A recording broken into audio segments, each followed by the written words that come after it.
you have to hit okay. Anyway. That's it. Just turn me on, turn me up, turn me loose.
And we did it. We're live. Well, hey, y'all. Hey. Hello, everybody. Roger Dunn said, wait till I get home to start. Roger, you can jump on here. Before we kick off the show, because I will forget about it, huge shout out to Jeremiah at Bigfoot Society.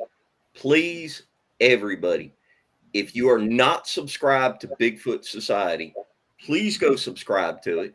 He has some excellent people on. He is a very, very good host. He's very professional. He asks great questions. Jeremiah is a really good guy. And I will personally say, in the Bigfoot world, it is so hard to get other people to cooperate and do little things like, hey, this guy that you had on, could I please talk to that person? Because, you know, sometimes you'll hear stuff like there have been several shows where there are people right there in Misty's neck of the woods. And I know the areas that they're talking about, and I want to talk to the guests, and I'll ask the host of the show, and they'll just ghost you and give you the cold shoulder and won't share. Jeremiah is a really good guy. His show is great. The guest that we have on today is specifically because I asked Jeremiah if he would reach out and introduce us. He did. Big thanks to that. Please go subscribe. And also, for whatever reason, we have a bunch of people that watch our show that are not subscribed. So if you would, please subscribe to our channel too. Mm-hmm. And the new Night Owls channel. Do we have the thing for that? Do we have the correct one? Listen. That's a no. Yes, but I can't help it. That ain't my fault. It gave me two channels, a brand channel and then a regular channel. And obviously the brand channel was not what we needed to share. I can't help that. It's all fixed now. We just got to do a show. When we going to do a show? Maybe tonight. I know we were going to try for Friday or Saturday. Y'all, it's been a weekend. It's been a week. It's been the last 2 weeks. It's been just a mess for everybody. So maybe tonight, hopefully. Yeah, there we go. Did y'all hear that? Because live, she admitted it was her. I just want you to understand.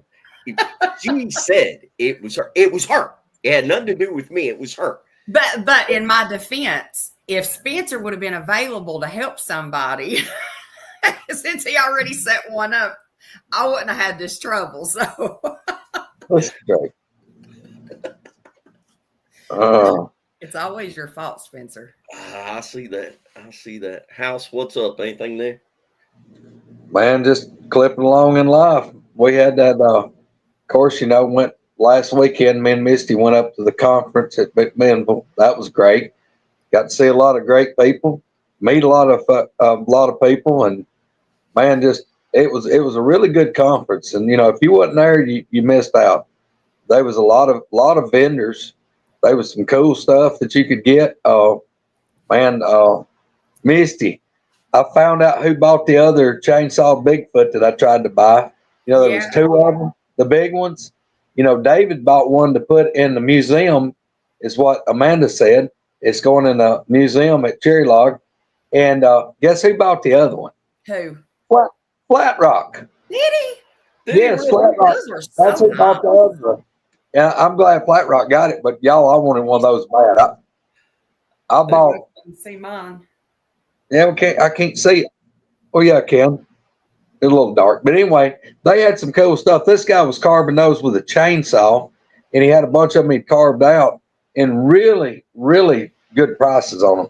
But yeah, if y'all didn't get to go to the McMinnville, Tennessee Wildman Conference, you kind of missed out because it was really good. They had a bunch of speakers. Yeah, there you go. Check that out, Spitzer. That's pretty freaking cool. Yeah. With a chainsaw. That dude's got talent if he did that with a chainsaw. Kidding. Yes. Yeah. And the cool thing about it, ones like that was $40. $40. Damn, that is a good deal. Yeah. Yeah. I'll have to get my other one back here in the background where it can be seen. I got to put my shell and put it on. But did you get your new patrol vehicle decaled up and everything? Is it good to go? Well, no, I've got it. Figured out what I want on it decaled, but got it. Probably gonna be Tuesday or Wednesday. It'll take him all day to decal it up, but yeah, he's gonna letter the sides and get it ready. You got to post some pictures of that when it's done. Yeah, I'll put some on the Woodwalker page on Facebook. But yeah, a lot of stuff going on. But like I said, it was just unreal at the people that came through. A lot of people bought some shirts. I mean, that was awesome. I'm proud we finally have shirts to sell people. A lot of people wanted them. We finally got some. We're going to get more. All kinds of people. Yes. Yeah. Yeah. What about David and his wife came all the way from Florida, came all the way from Panama City to meet Misty. Panama City. Yeah, came from Panama City, and that's got to be How like what? Wild is that? I didn't even talk to a lot of people there. You didn't get a chance to really get up and walk around. That's like Harley. I didn't even know Harley had a table set up. So Harley, I apologize. I definitely want to get a shirt next time. I had no idea he even had a table. I thought he was just there. What, Misty? I walked we around. didn't even walk around. We were talking to people the whole time. Yeah, it was great. I mean, it was really, really good. I mean, MK Davis was there. Of course, Coonbo was there. Hellbent Holler was there. Daryl Denton was there. I don't. They was several more. Y'all say a prayer for Coonbo. He's got a extremely bad case of strep throat. Anyway, we got a guest backstage. We need to bring this man out. Let me set the stage on this before we get going. Please, you're going to have questions. Please try to hold the questions for a little while. Squirrel, please mark the questions. We'll come back. If we cannot get all the way through this, y'all, he will do a part 2. But for the most part, we're going to let this man talk. And Brian, thank you for doing the show. You ready to talk your butt off for 2 hours? I'm going to do my best, buddy.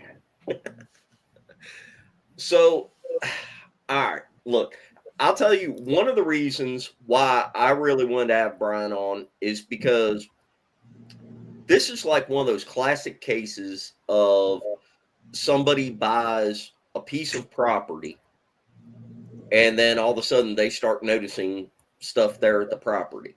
And there's so much that he talked about on the show that he did with Bigfoot Society with Jeremiah that I was like, I need to talk to this guy. So I'm going to let you just roll through it, but please don't be in a rush. Go slow. Give some detail. Explain everything. We're not trying to get to the very end because you have a lot of stuff, and I don't think we'll get to the very end anyway. But let's kind of start at the beginning. By all means, Peyton, I can only see your arm over there. But since you're I'm right here, just that's whenever Brian's son, Peyton. So Peyton was there for a large portion of this. And so he's there to throw in his 2 cents on the whole thing also. So guys, before you even get started though, Brian, tell everybody a little bit about your background, like what you grew up doing, where you came from, and kind of your mindset before you ever bought the cabin and found out anything. Let's start from the get-go, please. Yes, sir. Well, I was pretty much raised in Indiana my whole life. I've always been in the woods since, God, as far as I can remember. 8 years old, always building forts and stuff out in the woods. I've hunted my whole life. I joined the Army when I turned 18. And, man, I spent 18 and a half years in the Army before I got injured overseas in Iraq. But I had 4 job MOSs in the military. So, but the biggest portion was the infantry. So I spent a lot of time in the woods. I put my fair share in. And even since I got out of the military, the days when I could go to the woods, I was in the woods. And I thought. Just so everybody knows, he was injured by an IED in Fallujah. That was the seriously hard part right there. But anyway, carry on. Oh yeah, my son and I've taught my kids to fish and hunt. We've always spent time outdoors. We were always out there camping, whatever we were doing it. And I basically, that's about all I can say as far as that goes. I mean, I work now. I do contracting work, interior painting and stuff like that, and little odds and end handyman stuff just to keep me busy. But now I've got a new hobby. I call them the woodies.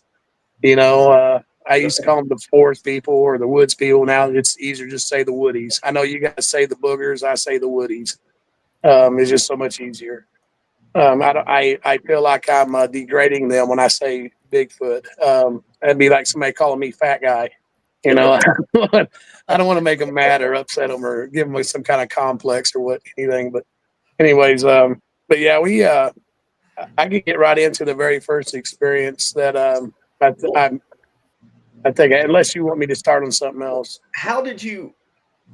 Yeah, I mean, I want you to just have free reign, but before you go on the first experience, what made you pick that parcel of land? Well, we sold our other property in, about an hour drive from here, and we were renting a place. Me and him, I'm a widow, so I've got 3 girls and a son and my grandkids, but it's just me and him living together. And we rented a place for 2 years looking to buy something. We were going to buy something north. Yeah, we were going to buy something 3 hours further north. And I just happened to one day seen this cabin up for sale, and the price was very cheap. I mean, almost too good to pass up, So I'm scheduled for us to come down here and look at it. We couldn't go inside. All we could do is walk around, and we've seen the acreage in the woods. And I said, man, this is it. This is what I'm looking for. It's away from the town. Well, our road out there is gravel road, so I'm in the thick of it. You can see I'm surrounded by woods, and we moved in here and just absolutely loved it. I mean, it's a good deal. The only bad part about it is being an hour away from my grandkids. That's the only bad part. It's like it's meant to be here. Yeah, it's like something just. It's like Peyton said, it's meant for us to be here. It's meant for us to find this place and be here. All right. So after you moved in there, what's the first creepy shit that happened? Well, I could start back in '93 when the very first thing I think was something that happened. If you want me to, I can. Yeah, because go ahead. I had something in '93 and something in 2020, but in 1993 I was bow hunting, and it was almost dark. I mean, it got to where it's time for me to get down out of the stand. I couldn't see the little trees anymore, and like that, I could still make out, my way out of the woods. So I climbed down, and I got about 15 feet from my stand, and I heard something walking. So I couldn't see anything, but I just stopped, and I just sat down at the base of the tree because I thought, if it's that buck, I don't want to spook him, me leaving, because I was going to hunt the very next morning. So I was waiting for it to just walk on out. I could hear it in the leaves and stuff walking around. And I sat there probably 5-10 minutes, and that's when it got really dark. And I thought, man, I'm just gonna have to just tiptoe out of here. Right before I was getting ready to get up, I heard something to my left. It sounded like it was maybe 10, 15 feet from me, and it let out this loud roar, but it started out real low. It went and just got real high in pitch. But before it got too high, I was already jumping up saying, "Oh, screw this," and took off running. I mean, I was running through the dark, through the woods, and my car was a half a mile, to where the road was. That's how far back I was in there. And I finally got to my car and left. But I never thought at that time it could. I've heard of Bigfoot and things like that, but I never thought that's what it was. I just knew that whatever did that had a huge lung capacity, that it literally shook my organs when it done it. Like everything in me vibrated from it. And I just kept saying, man, it had to be a fox. It had to be something, sometimes a fox it'll start out low and go high pitch, but that had some lung capacity behind it. So I just pretty much kept that to myself for a long time, thinking it had to be some known animal, local animal that I've just never heard make that noise before. And I was, then what too much longer, that show, Finding Bigfoot started airing on TV. And I was watching, and they were interviewing this one guy, and this one guy he said when he described the sound he heard, he started out real low and went up to a high pitch, and that's when my eyes opened up. I was like, holy crap, that's what I heard. But I thought, maybe I even got online after that and started listening for animal noises like fox noises and things, like nothing compared to what I heard that day, except for what that guy described what he heard. So I ended up making a report with the BFRO, about that instance back in '93. And they made the report. And I'm pretty sure it's Matt Moneymaker that I talked to on the phone back then, because it was in the very beginnings of their show. And so that's never thought nothing else of it. And then fast forward to 2020, and me and my son were up north in Indiana. That's where I'm from. It's in Indiana. And I was gold panning this creek because it had these big 2-inch wide, probably about 30-foot long cracks in the bedrock, and I had black sand and stuff. And I was finding flakes and little powdery gold and stuff like that. And so I was sitting there panning, and he was over on the bank on the sand, metal detecting. And I just happened to look up the stream, to see where I could go as it bends and stuff. And I seen this big black mass on the left side of the creek, on the side Peyton was on. It just squatted. It looked like a bear squatted down, but it wasn't a bear. And at the time, I thought it's maybe some kind of tree stump or something like that up close to the bank. And I just jokingly to Peyton said, "Hey, look, there's Bigfoot." And he looked and he's like, "Nah, it's time to go. It's time to go." I don't know if he's seen something different than what I could see. It was a feeling. He said it was a feeling. He had a feeling, but I could just see it. And so I took a picture of it. No big deal. I kept painting, but he kept saying, "No, we got to go. Quit being stupid. Let's go." I said, "Okay." So we left.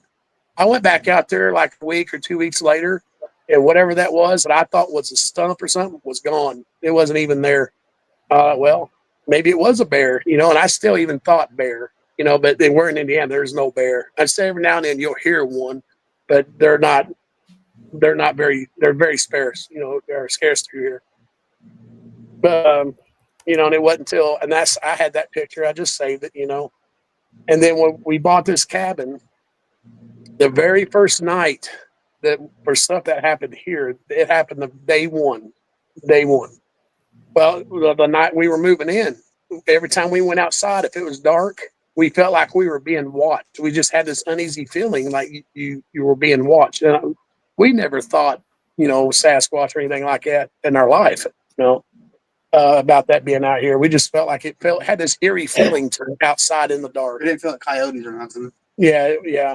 And but that was the very first night, and we were putting stuff up, and I hadn't put my bed together, so I was laying on the love seat by the window here. I had the window cracked open because I had the house too hot, and I kept hearing right out back here these weird moaning like sounds, and I just played it off as a fox. But I'd never heard a fox make sound like these.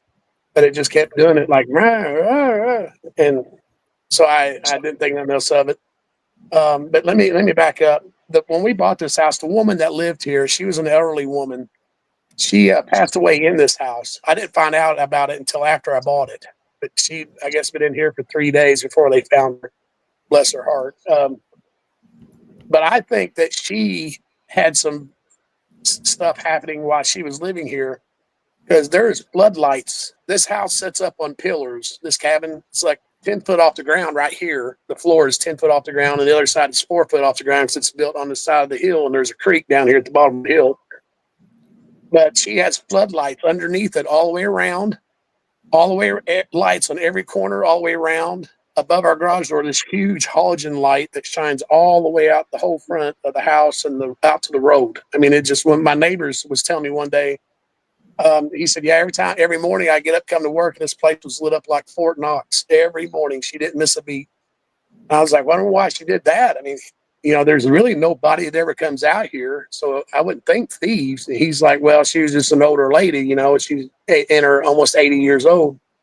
I was like, yeah, okay, I guess, but there's a lot of lights. It's like a security system, you know what I mean, with all the lights. Right. And but that's just, I never thought much of it until, we started.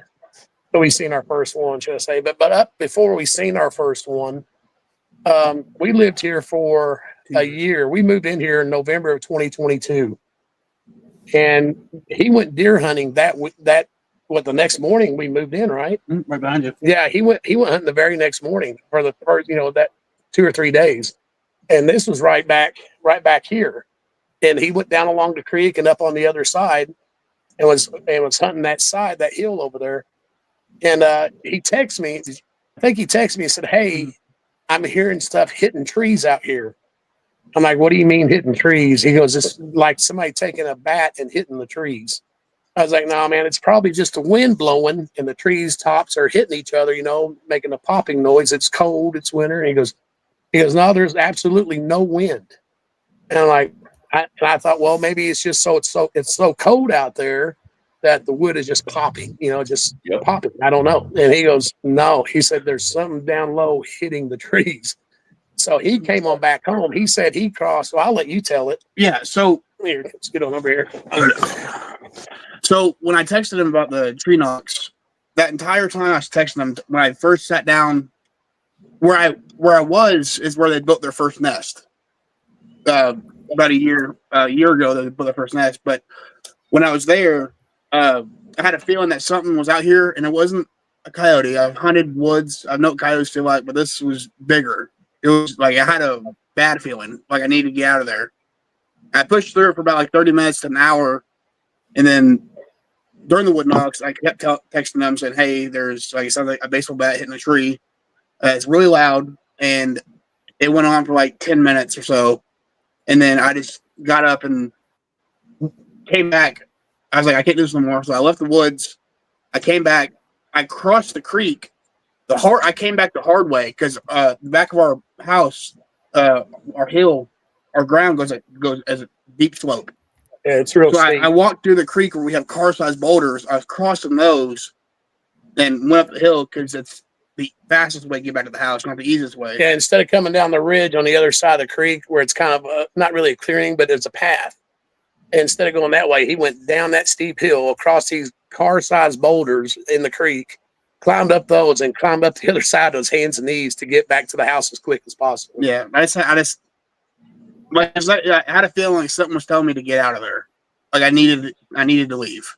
Yeah, that's that uneasy feeling I was telling you that we were always having at nighttime out here, or anytime that. Yeah, that's what we call the creepy feels. Hey, Peyton, when all of this was happening, did you get any smells? No. And what did the creepy feels feel like to you? Explain that to people.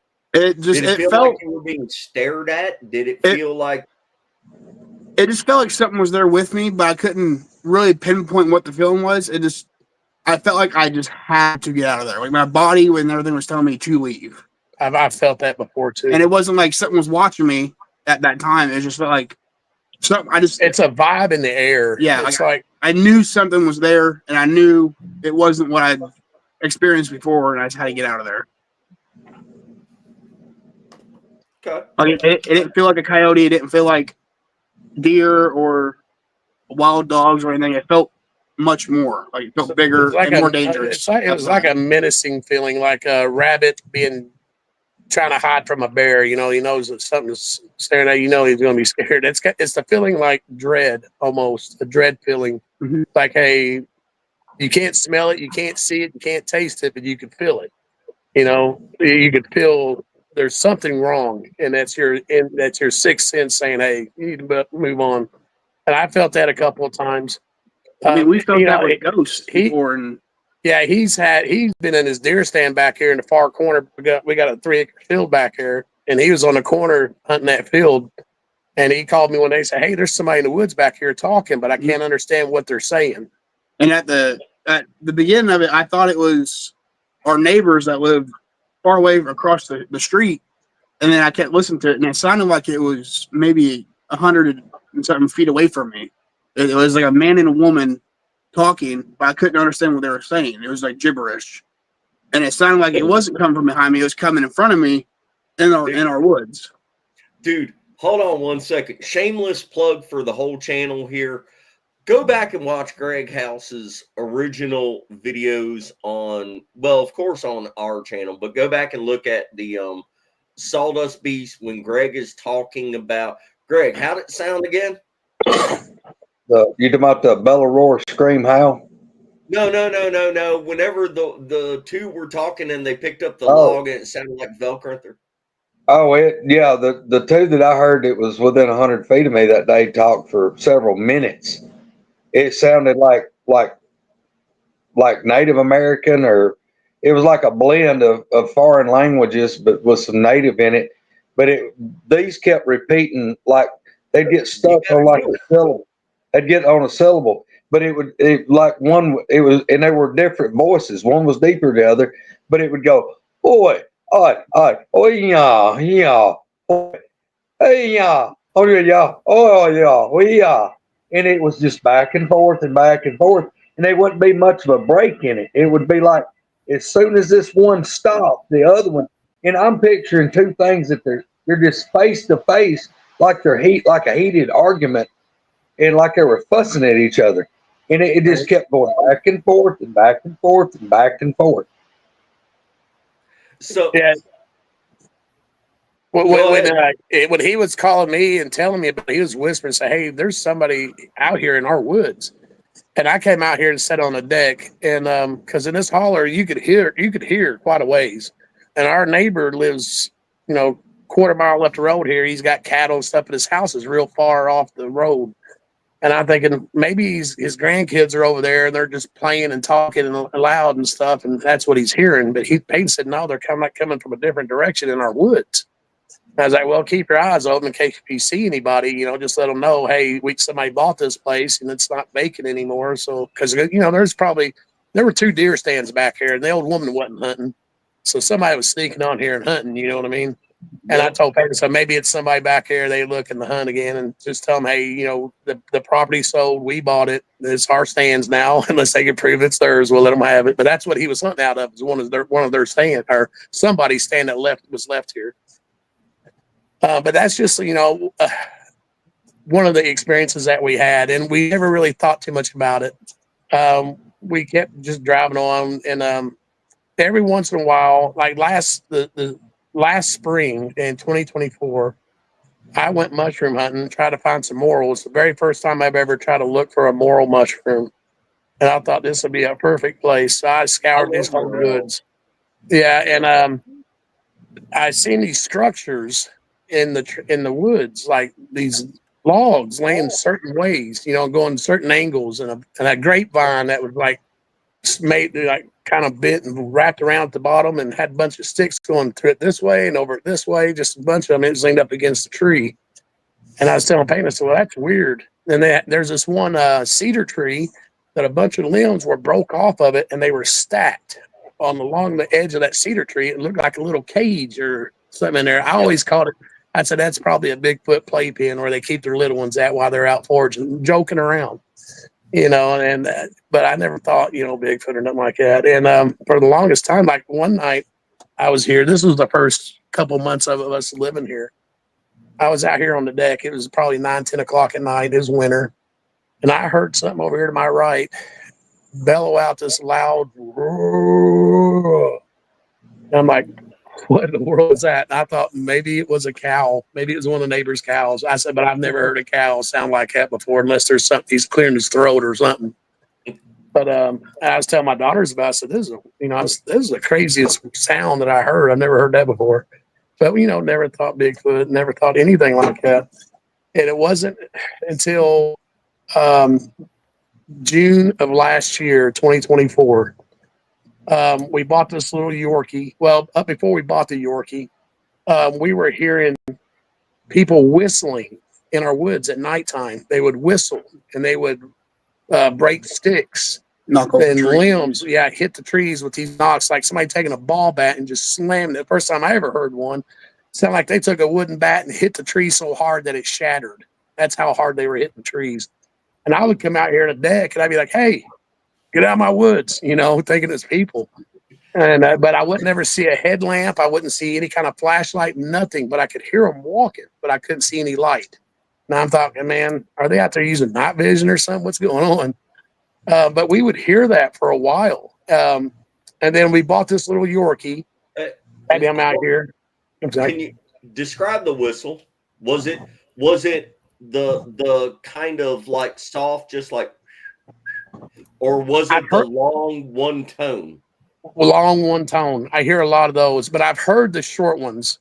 Like when we found out they were here, me and Peyton, we'd walk back on a trail, and because I cut this 8-foot wide trail all the way along that ridge to my field, so I could drive the tractor back here to bush hog and stuff, and I could drive my truck back here.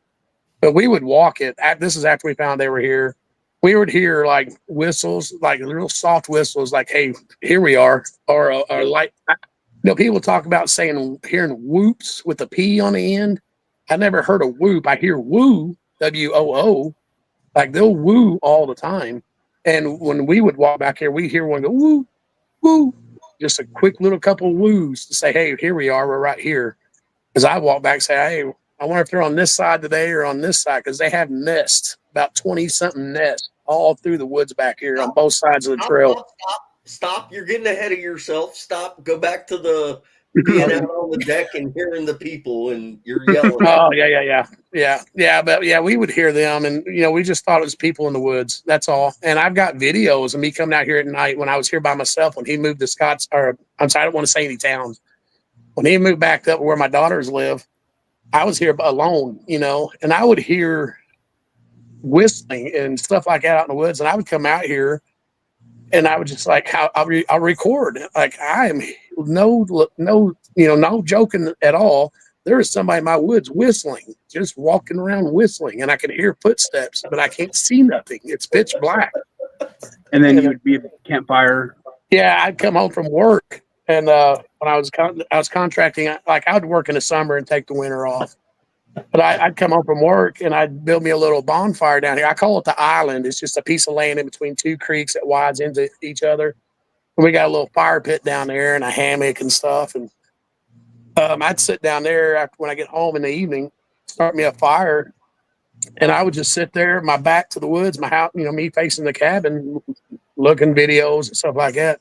And I would hear something right as it was getting dark. I'd hear something walking around me. I'm like, what?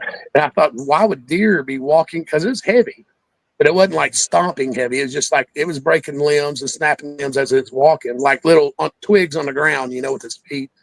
I thought, why would deer be getting this close to me out here, while I'm out here by myself and the fire going?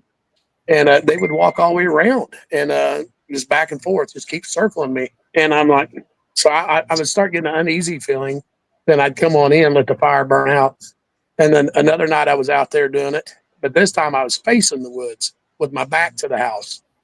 And I wanted to see what was making that noise, if it was going to do it again. Sure enough, it did it again, but I didn't see a thing. I didn't see anything. Of course, it was getting dark, but I could still see through the trees. You know what I mean? Enough light to see through the trees. And so I quit doing it because I would have this uneasy feeling like there's it's not like I was in danger. It just felt like there was something bigger than me out here making these noises, and I just didn't want to be out there alone. You know, like I said, it takes a lot to scare me, but I wasn't scared. I just felt uneasy. So I would just get up. I come on up here and sit on the deck and just watch the fire from up here. You know, if it's something going to get me, it's going to have to jump 14 feet to get me. But I you know, that's about all that. All happened on stuff like that. And then we got. I'm sorry, if you got a question. Whenever you first moved in there, did you get any kind of slaps on the house, or did you have like branches and shit thrown at the house? Well, that wasn't when we first lived. This wasn't when we first moved here, and I'll tell you why this all happened in a sequence. I'm getting up to that part where all that stuff you just mentioned is happening. Okay. We like I said, we're avid hunters. We love guns. We shoot a lot of guns. The summer, 2024, that spring, we were out back shooting guns, our pistols, and I'd sit up on a deck here and shoot my rifle at targets. You know, I wouldn't be like just shooting willy-nilly out in the woods. I would shoot at targets. And one day I was sighting in a 44 caliber, and I was shooting. I probably shot 17 shots. You know, that's a deer rifle, and it wasn't but soon after that, like a few days after that, we had just got to Yorkie the same day when they started letting me know they're here. And I think they were always here, but they had to just let me know, hey, we're gonna have to tell this guy we're here because he's shooting guns. And I think that's the only reason why they let us know they're here, is because we shoot a lot of guns. And ever since we've seen them, we don't shoot no more guns, you know. But that whole week when we got to Yorkie, it was that night, wasn't it, that we seen the first one? It was the night after. No, the day that we got to Yorkie is when I seen the very first one. I was sitting on the deck looking out back behind me here. One stood up on the side of the hill, and it took 2 steps behind a big poplar tree. A poplar tree is probably about 30 inches in diameter.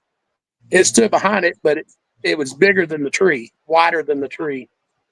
And it had its left arm, like this left hand wrapped around the tree with this left hand showing in the front. And it would lean way out to the side, almost sideways, and pull itself back up. And it just kept doing that and moving back and forth around the tree. The tree you saw it maybe.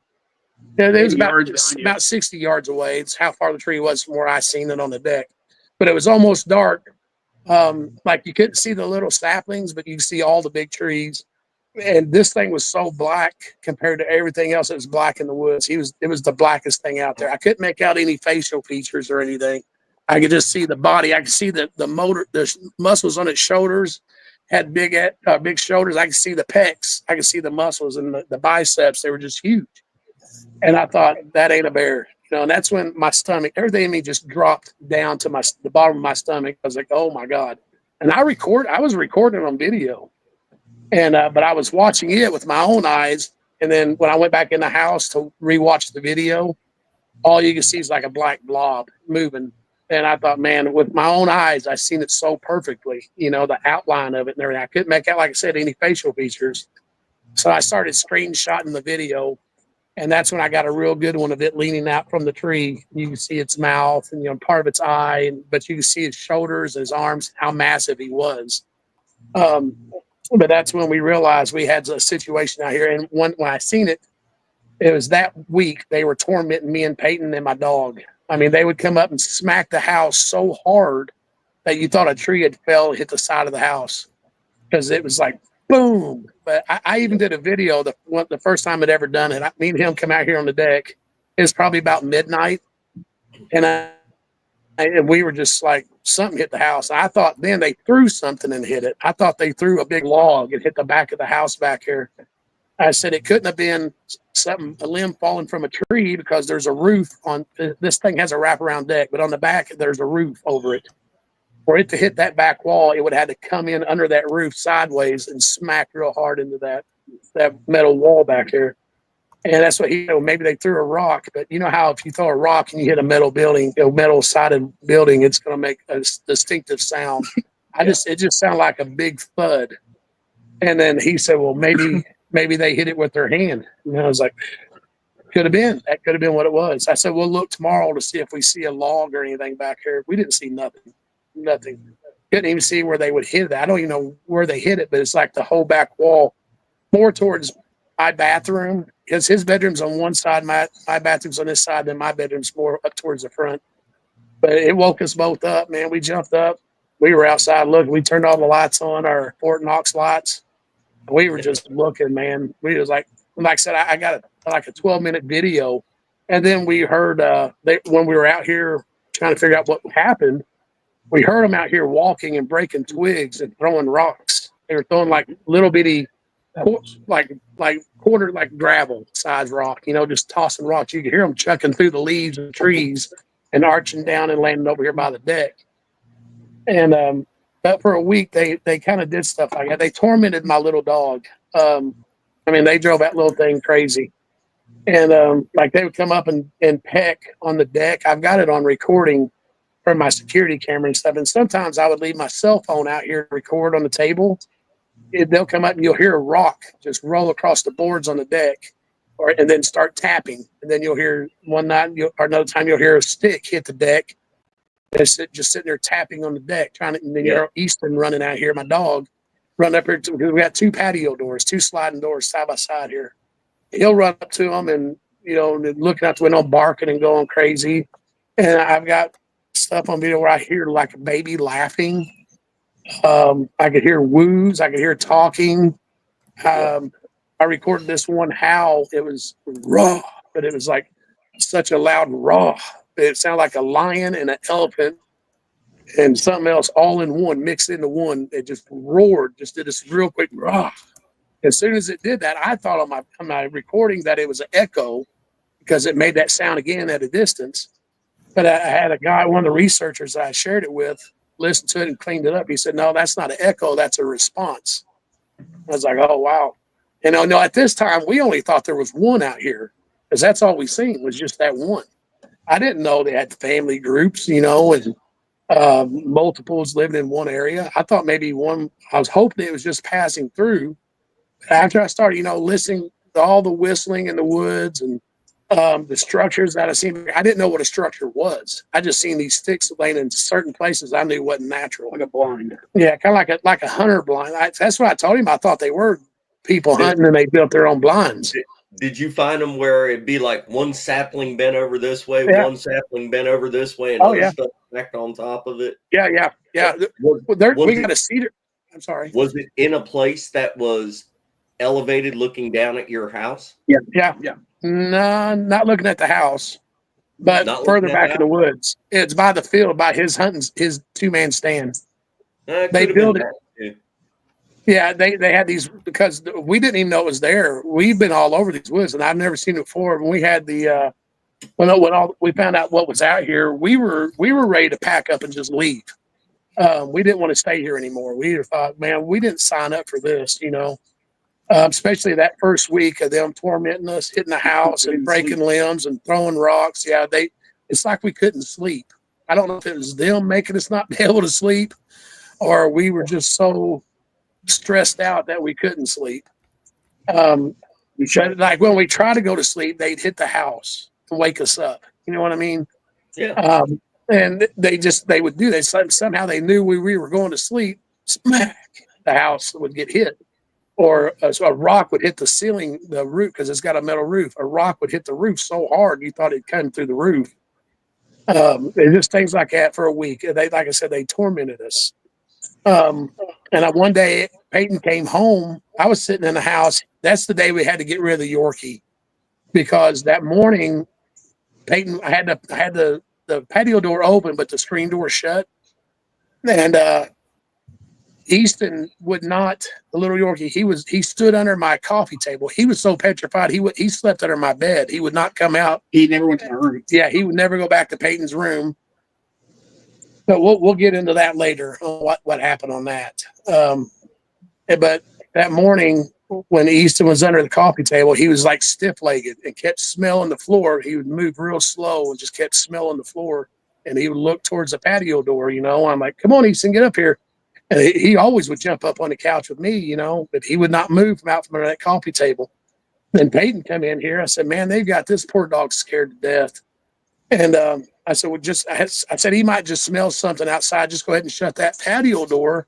You know, maybe he'll be all right after that. Peyton went, as soon as he put his hand on that sliding glass door, something under the cabin did this loud screeching.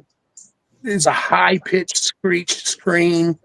It lasted about 3 seconds, 3 or 4 seconds. It's just like a shrilling scream. It was awful. I never heard anything like that before in my life, you know, and it was loud. And Easton, when it did that, Easton stood there and pooped on himself. I mean, he didn't even squat on it. He just poop came out, and it was all over him. It scared him to death. So Peyton went ahead and shut the door real quick and locked it. He goes, what was that? I said, you tell me. I have no idea. I've never heard that before. That's one of the times I wish I was recording. It sounded like it was right underneath the patio door. Yeah, it was literally right under the cabin here. It was. Y'all, we have some pictures to show you. 2 things. If you're getting in here late, the cabin is elevated. It's on posts off the ground. It's elevated, and he has a ton of photos and videos. It takes a long time to upload and change the format of all that stuff. So we have quite a few photos that he's going to go through and talk about, but where he keeps referencing that he's recorded stuff, he's videoed stuff, he's taken pictures, he's not exaggerating. He has a bunch of stuff. I'm going to show you some of them. Beyond that, maybe we'll get into more of it into part 2, or you can, talk to him about it. But he's got a good amount of stuff. I'm just trying to tell you that we'll get to some of the photos and everything here in a little bit. All right. So you had to get rid of the dog, huh?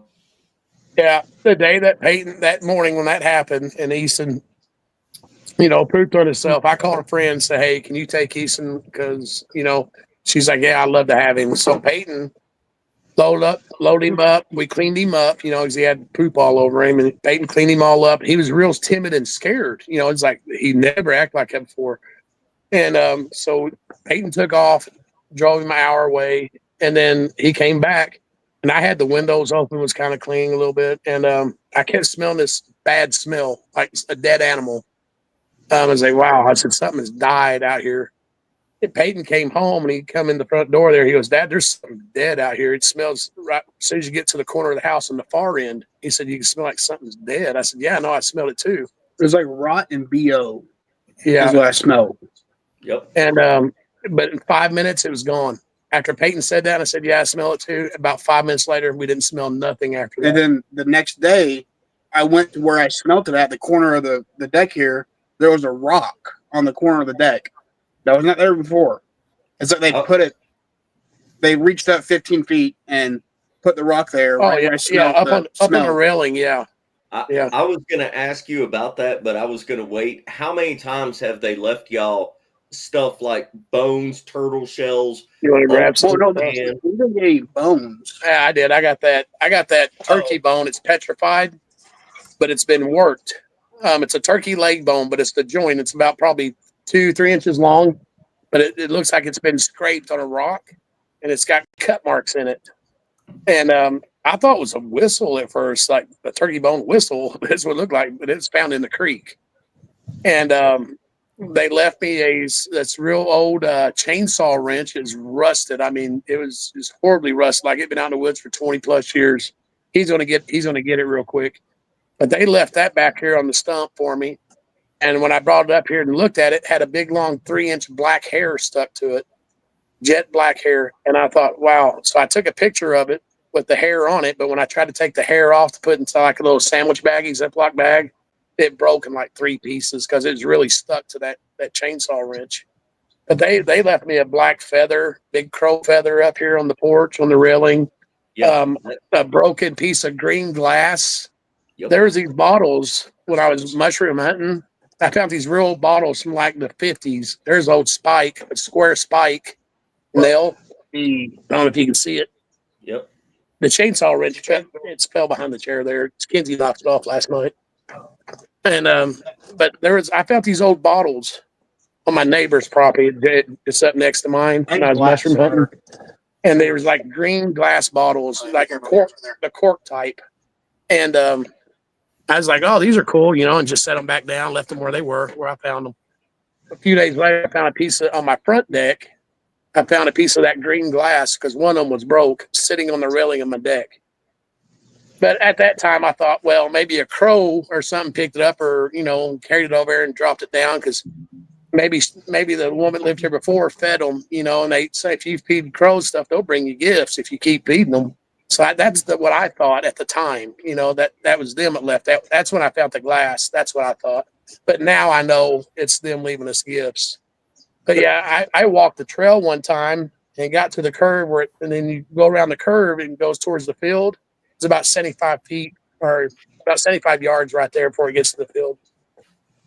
I walked through, and as I come back, there was this big rock sitting right in the middle of the trail, but it had like rainbow colors in it. It's like sandstone, but it had red, orange, yellow, purple, just like they broke it just to see the pretty colors, but it was sitting right there for me to see on the way back. It wasn't there when I went through. It stood out like a sore thumb. And that's just some of the gifts they left, The bone thing. Yeah, the bone. Yeah, I don't know where it's somewhere. People look at them, and I don't put them back in the same spot. It's my problem. Show them this. Oh, this letter P. It's really weird. You're gonna have to hold it up and show them. Or I should probably tell them. Me and Peyton were walking out back to throw something in the dumpster, and on this we have a wooden, porch kind of goes back. I don't know if you can see that. It's a porcelain P. I think closer, yeah. It's made out of porcelain. It was laying on the back deck back here on the side of the corner of the cabin, and Peyton seen it. He goes, "What is that?" Because it's broken. And I was like, "I have no idea. I've never seen it before in my life. I don't know where it came from." Where it was is it was in basically the corner of my bedroom, but on the outside. It was right next to my bedroom, and when I saw it, it's broken. I mean, like it's broken apart, and then this part, just broken apart, and it was separated like this. And I was putting it together, and I was like, "Oh, hey!" I was like, "That's a P." And I was like, and we didn't know at the time, but we didn't have nothing porcelain here. And then I think we came to the conclusion that they either gifted that to me because my name starts with a P, or it was for, we don't know where it came from. Yeah. It wasn't there the day before. Yeah. It's never been here as much as we've done work around this place. That back deck back here, there's no way it could have just showed up. Somebody or something put it there. Put it there and stepped on it. Yeah, but it was in like 3 pieces. He just put it back together. There's just different things. I really can't. I think they gift me footprints a lot because at one time we went back there we seen a footprint, and I said, "Man, this is the first time I ever tried to cast one." And I bought dental stone as a casting material, so I thought it was going to be hard and it would be good. And it was probably about a 18-inch footprint. And we were laying there, and he in the very beginning, Peyton was pretty nervous about the whole situation, and I want to say a little bit scared of him. Mm-hmm. I don't want to try to make him sound like he's a wimp or anything, but it was a scary situation in the beginning. And like I said, I've been around the world, so I've seen some things, and it takes a lot to scare me. As long as it ain't hurting me, I'm not really too scared. But I seen that footprint, and I said, "Man, let's cast that." And so we got my backpack. Of course, we had our pistols on us. Mine was in the backpack. But I had my casting material, and I mixed it up. Poured the first bag in there, so wow, it's a lot bigger than I thought. So I was mixing up another one, and then the bag busted, and I lost all my material. So I said, "Peyton, run up to the garage and grab me another one of those bags I got sitting there." So he ran up, and I just sat out there by myself. I kept hearing noises down the hill towards the creek, and I didn't think nothing of it, but I just sat there. He came back and gave it to me, and I mixed it up, got it all poured. And so I told him it's going to take like an hour or so for this to dry. So right as I was packing everything up, I was getting ready to stand up. We both heard something down the hill snap. And when we both went to look, I caught it on my peripheral, one of about, I would say, if I had to guess an age, about 10 to 12 years old. Solid black, hair standing up probably about 3 or 4 inches off its head. Ashy gray face, just all gray, light gray, but the rest of him jet black. And he ducked down real fast under the foliage back here. The foliage is probably about 3 foot high. And I looked at Peyton and said, hey, because Peyton was further up the lane from me, going towards the house. I said, hey, man, I see one. He raised his hand up like this, said, nope, I'm not ready to see one, and just kept on walking, left me out there. So I stood up and I turned back at it and I said, hey, because I could see it. I could see it had its thumb and index finger holding the side of a sapling and had its head down like this. I could see the light color I could see its eyeball and everything looking through that foliage, looking at me. But it was trying to be real still and it was holding that sapling from moving. I said, hey, I see you.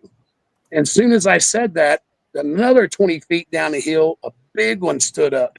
And it stood up behind this wall of like foliage. All I could see was like from its eyeball up to its forehead, up, from there up. And I was like, oh my God.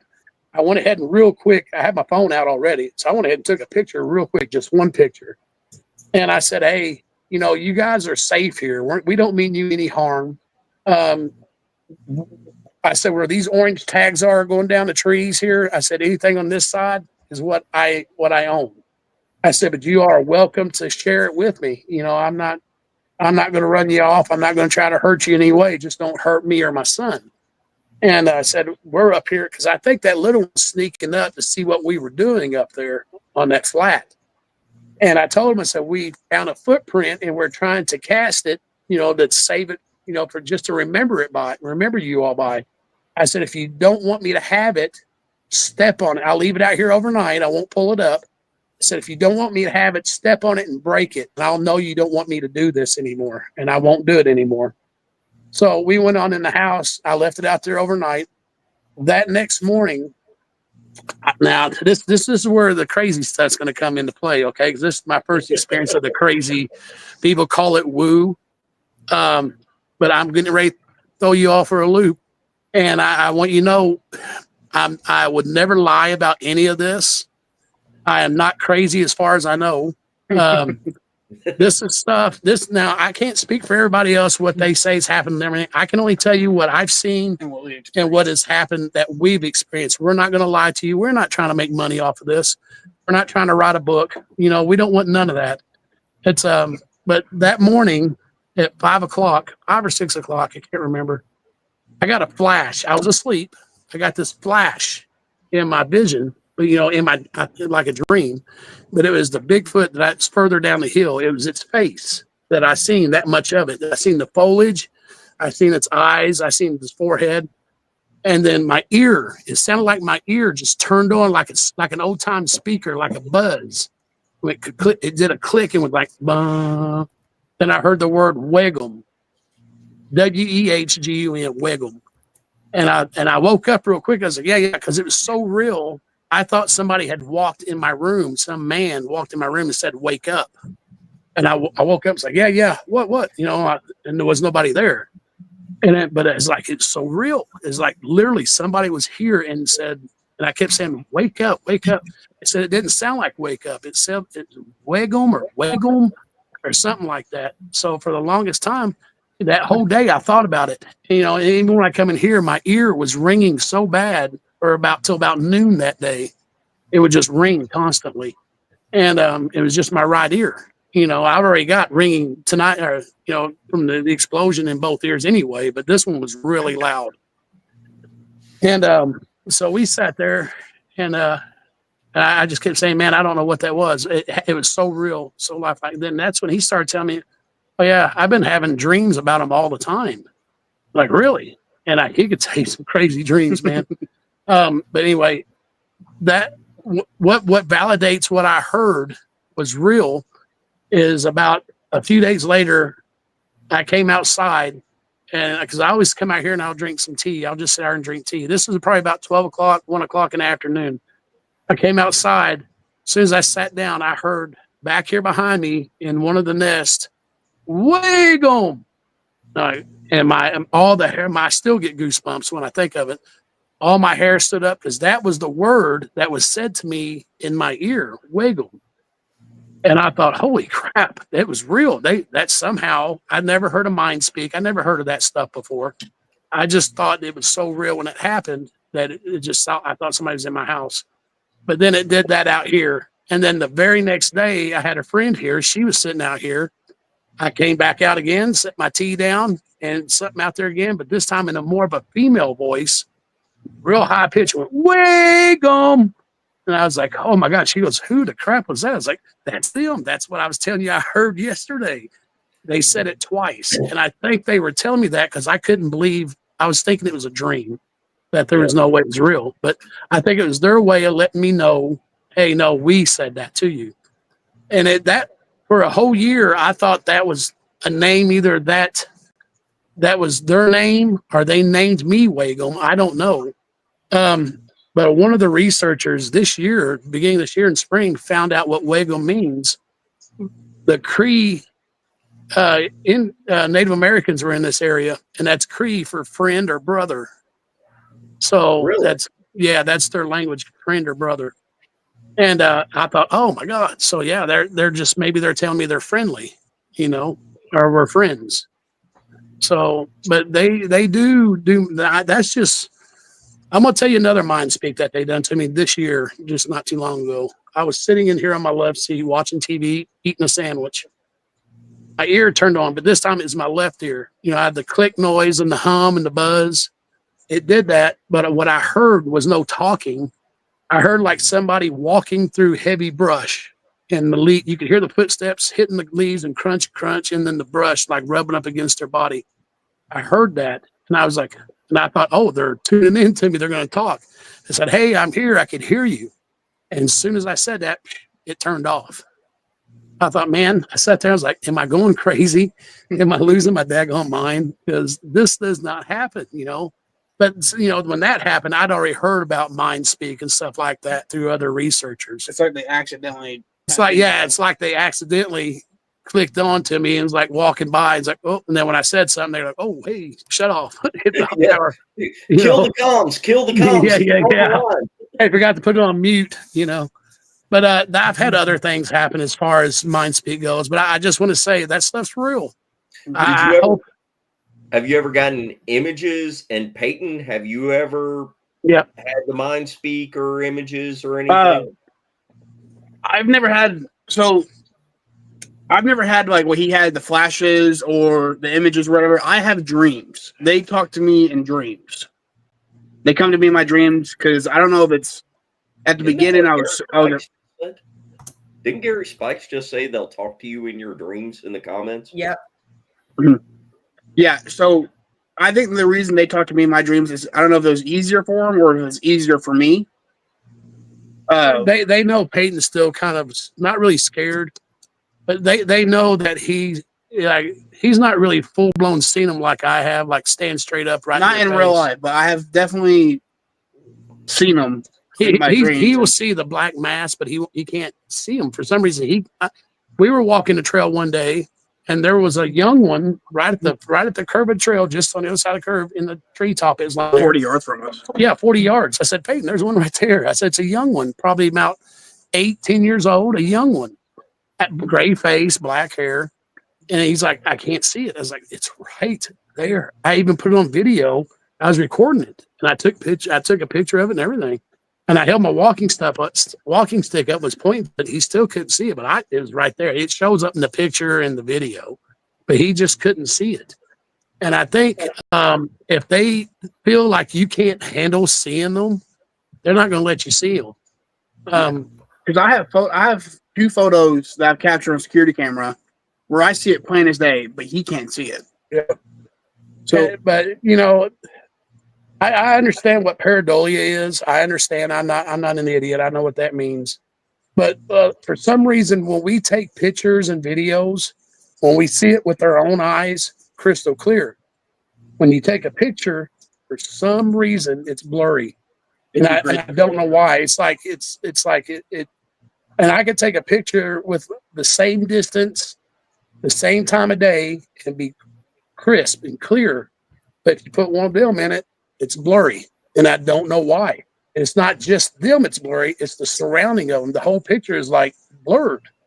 And I don't understand why. I've got a lot of good pictures. I've got over 10,000 pictures, if that tells you anything. And these are, some of them's got nothing. I get a feeling and I take a picture. I can't seem to throw none of it away. I save every one of them because someday I might go back, because I went back and looked at pictures before I knew they were here, because I would walk the woods and be like, something compelling me to take a picture of this one spot, and I would. And then I never would think of it. I just like, I don't know why I took these pictures of nothing of the wood, just the woods. But when I would go back after I found out they were here, I'd go back and look at those pictures. Oh, there's one there. There's one over there. But I just had a feeling something there, but it wasn't telling me to take a picture. But when I get the feeling of something close or something around me, I take a picture. And 99% of the time they're in it, Before we show the picture, because I think you described that really well. I've experienced that myself too. You take a picture and it's like what you see with your own eyes. It's blurry. It's out of focus. It's too far away, whatever. I'm not going to make excuses about it on the show. If you're watching this show, get the information, whatever. We all, if you've experienced these things, I don't know why, but it is hard as hell to get a decent photo of them. Go ahead. I'm sorry. I didn't mean to interrupt you. Just before we show the photos, though, can you talk about, we might as well, if we're going to do a part 2, we might as well branch out a little bit. Right. Can you talk about the boogers waving at you and shit? And can you talk about seeing Dogman? Oh, yeah. Well, the Dogman, I didn't even know what a Dogman was till I seen the first one and described it to a researcher. This thing scared the crap out of me. Like I said, I don't get scared easy, but this thing scared me. The first one that I seen, I was walking around back by my lean-to building back there. It's where we keep our dumpster. And we just burn burnable stuff back there in the dumpster. And it was in the evening. It's probably about an hour before dark. It was the sun was down, and I walked back here, and as soon as I turned the corner to look at the dumpster, I seen something going down the hill, and I thought, Sasquatch. That's what it was. That's what it looked like. He had a real skinny waist, broad shoulders, real muscular, really short hair on his arms and shoulders and waist, but on his back, going down the middle of his back, was like a mane going down his back. And I thought, that's a weird looking Bigfoot, because most of them I see have longer hair, but it's not sticking out, but it kind of hangs down. You could tell because they're 3 to 4 inches long, some it's longer.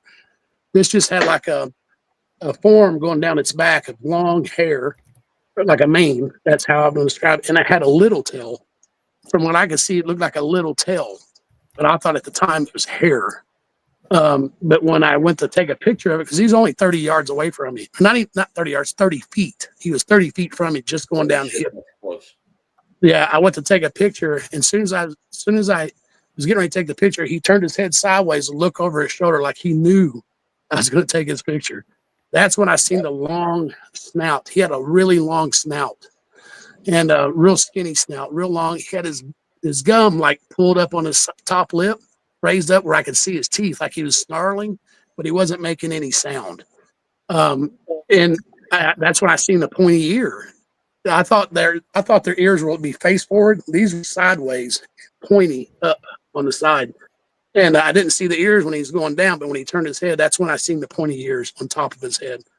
And I was like, what is that? I thought Wolfman. I thought it was a Wolfman. I was like, either that or they got different species of Sasquatch, and this one has a really long, skinny snout, like a dog. Kind of like a dog, but not a dog. It's hard to explain. But when I took the picture, I immediately felt dread. Like I felt this thing was going to kill me. I felt like it was going to kill me. So I threw it in the dumpster. I usually light it then so the raccoons don't get into it, but I just threw it in there. Speed walk back to the house, and it took me a while to go back outside in the dark after that. And then it wasn't until I was talking to some researchers, because I'm in contact with the Indiana Bigfoot Research Organization. And that guy that runs it, Leroy Nell, I don't know if I should say his name, but I said it. He runs it. And Leroy and one of his associates come out here when this all first started, talked us out of, because we were ready just to pack up. We didn't care if we were selling the house or just abandoning it, because that's how we felt when all this first started happening. Like, we want no part of this. But they talked us out of. They said, "Look, they're not going to hurt you. If they were going to hurt you, they'd already done it. You would have been dead a long time ago." Especially if you shot a couple rounds. Yeah, one day I was so well. I don't know if you heard Peyton, but we were talking about how we were deprived of sleep, and they were hitting the house all the time. They were even hitting the house during the day from underneath. You'd hear a loud thud underneath. And one day Peyton came home, and they kept hitting the house with just me here. And I was so frustrated. He came home, and I was like, dude, I can't take this anymore. I walked outside. I got my pistol, walked outside, and fired 2 shots into a base of this tree over here by the creek. I said, stop it. That's what I said. I just yelled, stop it. Ever since then, they never hit the house. They never threw another rock at us. They never done anything. That night that he did that, I was for sure. I had the feeling 100% that we were going to die. Yeah. And I was like, we got to leave. He was so mad at me for shooting. And then at 2 a.m. on the security camera, I captured a picture of 4 of them kind of surrounding the house. Yeah. Clear as day. Yeah, they were out here around the creek. They were like 2 down here, 1 over here, 1 sitting up. We got 3 bridges. And then we got this one bridge that goes apart across the main creek. It has a bunch of staircases all the way up to our deck. And they were all around out here. They were like in the security camera. But the bad thing about having that security camera, it's good that we caught that and we was able to see it. But we just got that security system. We didn't know after 30 days it deletes itself. We lost so much good footage on that camera. We used to keep the little round one out back on the railing of the deck. We were at my daughter's house an hour away from here. And we get notifications on our phone that there was movement or sound, and it'll send a video.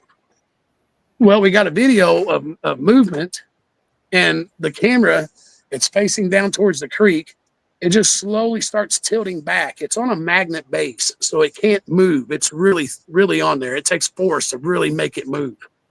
It just started slowly rotating upward and facing the top of the trees. I thought, wow, that's crazy. But you could hear Easton inside barking through the window at it. You know what I mean? He's just going nuts. This is back when we had Easton. And I told Peyton, I said, man, well, maybe an animal, a squirrel or something got a hold of him. He goes, no, that squirrel, there's no animal. Grab a round, smooth ball and twist it back like that without knocking it over. I said, well, I don't know then. And then about 5 minutes later, we get another picture, another email saying that we got another motion detected. And when we looked at it, watched that video, the camera was still pointing at the treetops, but it slowly lifts up, turns sideways, and slowly sets back down on the railing.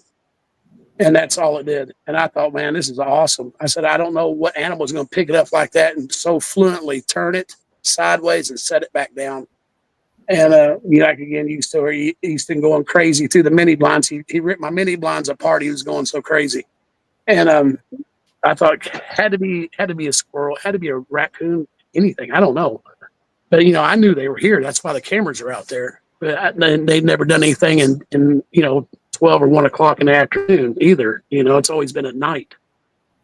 So that's one of the things. But that video, we lost it. I didn't know. We lost so much cool stuff. Like the rods, these white 3-foot long looking rods. They were so bright. I mean, they weren't like they weren't lighting up the area around it, but they were bright to look at. And they would just be flying in the backyard past the camera, and it's like these big long rods. And then one time we had this orb about the size of a beach ball. It would bounce around back there around the tree. It would like come out from the tree and go back, and it'd come back down at the ground and go back up. It's just this great big see-through orb looking thing. Oh, you still have the video? Cool. We didn't lose that when we got it. Peyton's got it. But yeah, it was dancing around the tree out there. We're like, what the crap is that? I told Peyton, said, so you can't really count orbs. because it could be bugs, it could be dust. This thing was as big as a beach ball. You know what I mean? And the camera was so good that it would pick up. It would literally pick up insects' wings. Even with the night vision on it, you could tell it's an insect. This was just a big old round ball floating around, bouncing around. It would move real fast in different spots. And now we were told that, you see Sasquatch, they're associated with orbs, but I'm still on the fence about that, even though I see lots of lights out here. I've got recordings of lights going through my woods. I've got one morning, this was when we first moved in here, about it was like November. It was in November, the first month we were here. We were replacing the flooring in here, and it's like 5 o'clock in the morning. I go outside into the garage and open the garage door up. I step outside to smoke a cigarette. It's 5 o'clock in the morning, and I just happened to look up, and there was like a soccer ball size green light, but it was like it wasn't a solid circle. It was like plasma. It looked like plasma. It didn't have solid lines. It was moving. The lines were like jelly, you know what I mean? Like moving. And it was like floating around above my trees. But it was in a clearing, but it was higher than my trees. And I started recording it. I was like, what is this? At first I thought, is it somebody with a drone with a green light on it? But it wasn't like that. It didn't make any noise at all. And then, as it was moving around and stuff, it like before it would move this way a little bit, it would shoot out like these little gases out the side of it before it would move. And then it's just really weird. And then a red light. How far away from you was it? You saw this with your own eyes? Yeah, it's above my driveway, up in the air. It's higher than my trees. I'd say about 60 foot in the air, 50, 60 foot in the air. But it was like right there. I was standing up in my garage door. I looked right up and seen it. You couldn't miss it. It wasn't immediately, it wasn't lighting up the area in the green light. It was just glowing green. And I have the video on my page. You can find it.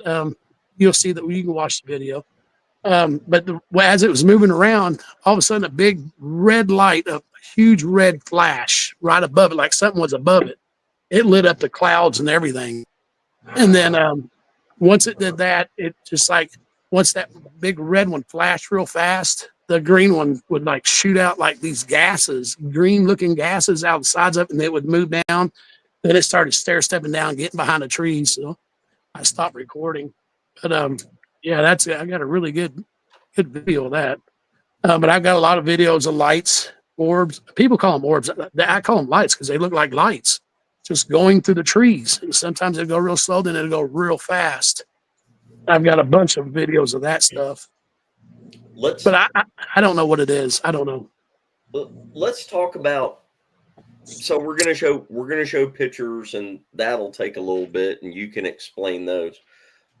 Guys, I know everybody in chat. I know a lot of y'all have questions. Hold on, we'll go back and get some of them. I don't know if we'll be able to catch all of them. Anyway, all right, Brian. 2 things I want to ask you about specifically. Well, you and Peyton, if he's still there, but yeah, he's right here.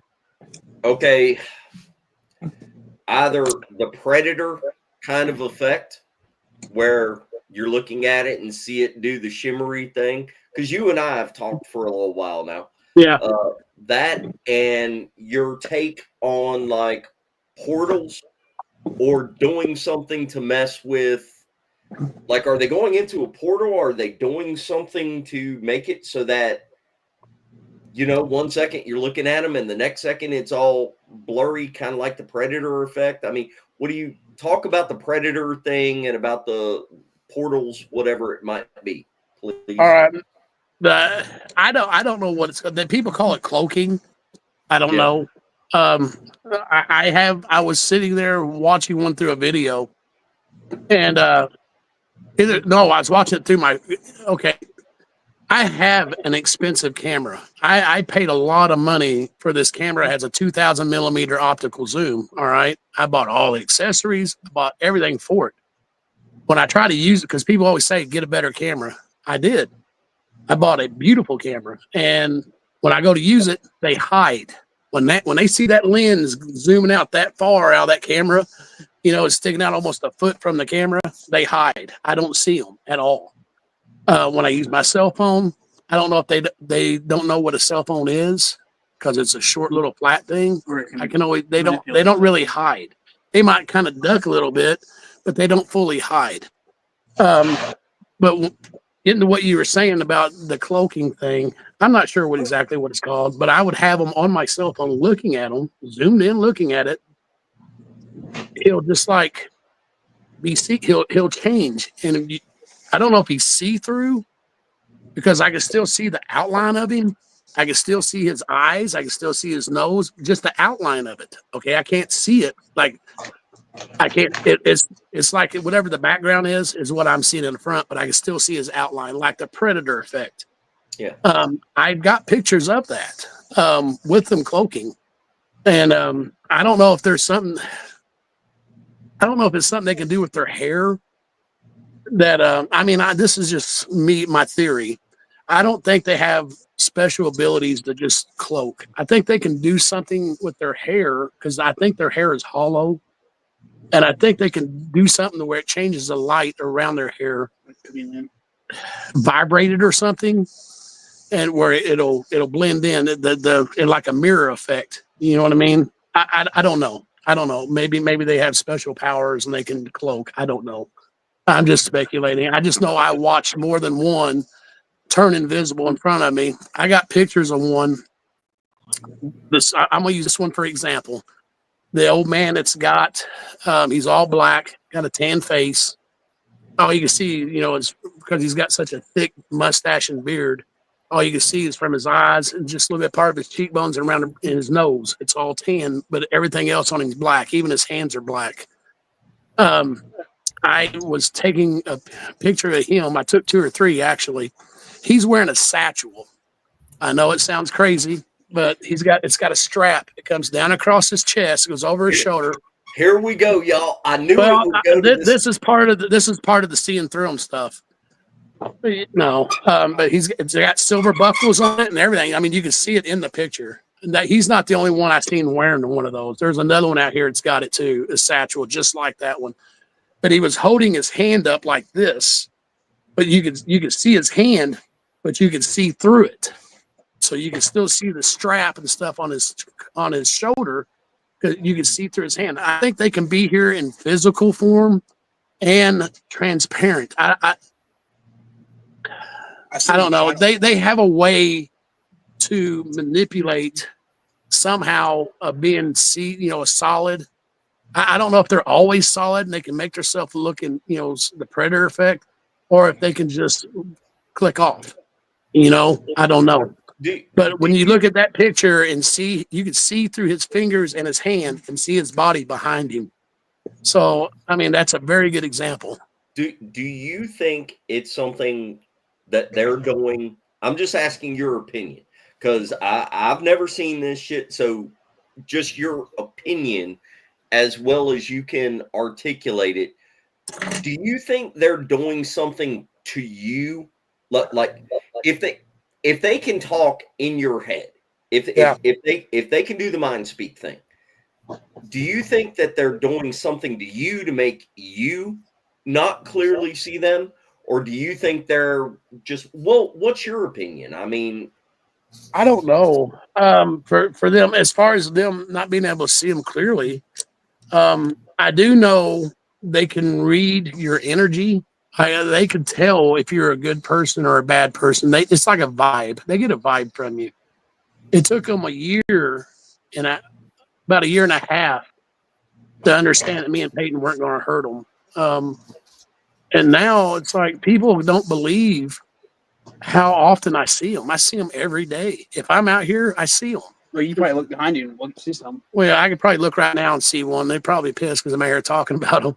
This is the first time I ever talked about them at home. I've always went way a ways because I have a feeling they can tell what I'm saying. And I don't know if they want people to know about them. I honestly don't know. All I know is that they're very loving to their own. I've seen them, and they're very proud. I would walk back here and I would just stand back here by the dumpster, a little bit further down. And I would talk to him. I would talk to him just like I would talk to a neighbor. I have seen so many times the dad hold up a newborn baby and show it to me up in the air. He would have it in one hand and just hold it up, so proud, smiling. And I know, people are going to think I'm crazy, man. But like I said, I would never lie about any of this. I'm not trying to make a buck. I'm not trying to write a book. I'm just telling you what I seen. Whenever They hold up their babies and play with their little ones. Like they'll tickle them, they hug them. You can see the little ones hugging around their necks, hanging on their backs and stuff on the parents. And they are very loving and caring to each other. And so far, they've not shown any aggression towards us or my family. Whenever, again, because you and I have spoken, so a lot of the people don't understand a lot of, exactly how much you've seen. Whenever you start talking about the nests, or at least what you think of our nests, do you think that you just stumbled into an area where these things, do you think they come there to have babies? Have you seen any difference in the boogers? Like, have you seen okay, I think this is a certain group and then later on it's a different group? Right. Yeah. I do believe this is a nursery. And when I did that podcast with Jeremiah on Bigfoot Society, I didn't know. I thought, because I know they can go underground here too. There is a cave unit or a cave system out here a little bit, not a big one, but I see openings here and there on the other ridge over there. And I don't know how far back in they go or anything like that. But if you look on, I could look on MapQuest, or not MapQuest, but Hunt Stand, and I can see when the hill drops back there, it's a pretty steep drop on the map going into that hill. So there is a cave. My neighbor, she's like 70-something years old. She said, yeah, my son used to play in that cave back when he was young. So, and I think I got vents to that same cave system up on my property, because there's these big holes going in, down in the ground there. And it's kind of scary. I always tell my kids or anybody, be careful, watch where you step, because you could fall through a hole, and I don't know how deep they are. Yeah. But anyway, I used to think that they were mining. And this is going to bring up another topic, but I don't know if you want to do all this in one show. You can. Hey, you Well, just hey, talk. hey. You can do whatever, but we Hang do on have just to a do- second. I got to tell you something first. You were talking about the predator. I've talked to somebody here just recently that said that they see it at their house all the time, and that it's completely translucent, and that they'll see it moving and moves extremely quick. Said it actually has the same, hair, everything, kind of going back and down the back, but said it's completely clear. But said they can see it, and it looks almost like vapor mist or something like that. And I've seen it, but it's see-through, and said you can actually see the organs and everything. But it's all just translucent. Yeah, I never seen the organs, but I've seen through them. I see shadow. Now, one time I was walking back here, I had a big old giant, one of those big salad mixing bowls that you put it's a huge one. I had it full of white fish fillets, and they were raw, and some other stuff in there. I can't remember what I threw a bunch of stuff in there, because I used to feed them quite a bit. And I walked, is almost dark. I mean, I can still see out there, like the clearing out here. From this side of the ridge, on this ridge over here, I could see the whole clearing. And I was walking back with that bowl in my hand. As soon as I passed the lean-to building, I heard something run from this end of the clearing. In about 5 steps, it cleared about 75 yards. I followed each step with my eyes. I seen nothing, absolutely nothing. But when it was hitting the ground so hard with each footstep, it sounded like it weighed 1,000 pounds. I mean, it was like boom, boom, boom, running. But I didn't see anything. I was like, how can something so heavy make so much noise running and clear so much distance in just like 5 steps? Now he was coming out with me too one night. Another night we took out a bunch of that same bowl full of popcorn and sweet cornbread, because they absolutely love buttered popcorn out here. And as soon as we cleared the garage, the corner of the house back there, we heard one running. It was in between. It was actually up behind the lean-to building. We heard it running down the hill. Didn't see nothing. I said, I'm thinking, well, I said, I'm glad you were here to hear it running down the hill, because it's similar to what I heard running across the clearing out a week ago. You know, and I was telling him, I said, I'm glad you were here to witness it. And so he's like, yeah, it's crazy. He's right there. There are a lot of us that have heard shit, and you look and you know it's right there. Like you can tell, hey, that just happened right there, and you look and there's nothing there. You're not crazy on that. I don't know how to explain it, but you're right. A month ago, I'm gonna tell you what happened. A month ago, I was here by myself. Well, I just got back from grocery shopping, and I pulled up in my Jeep out in front of the garage door.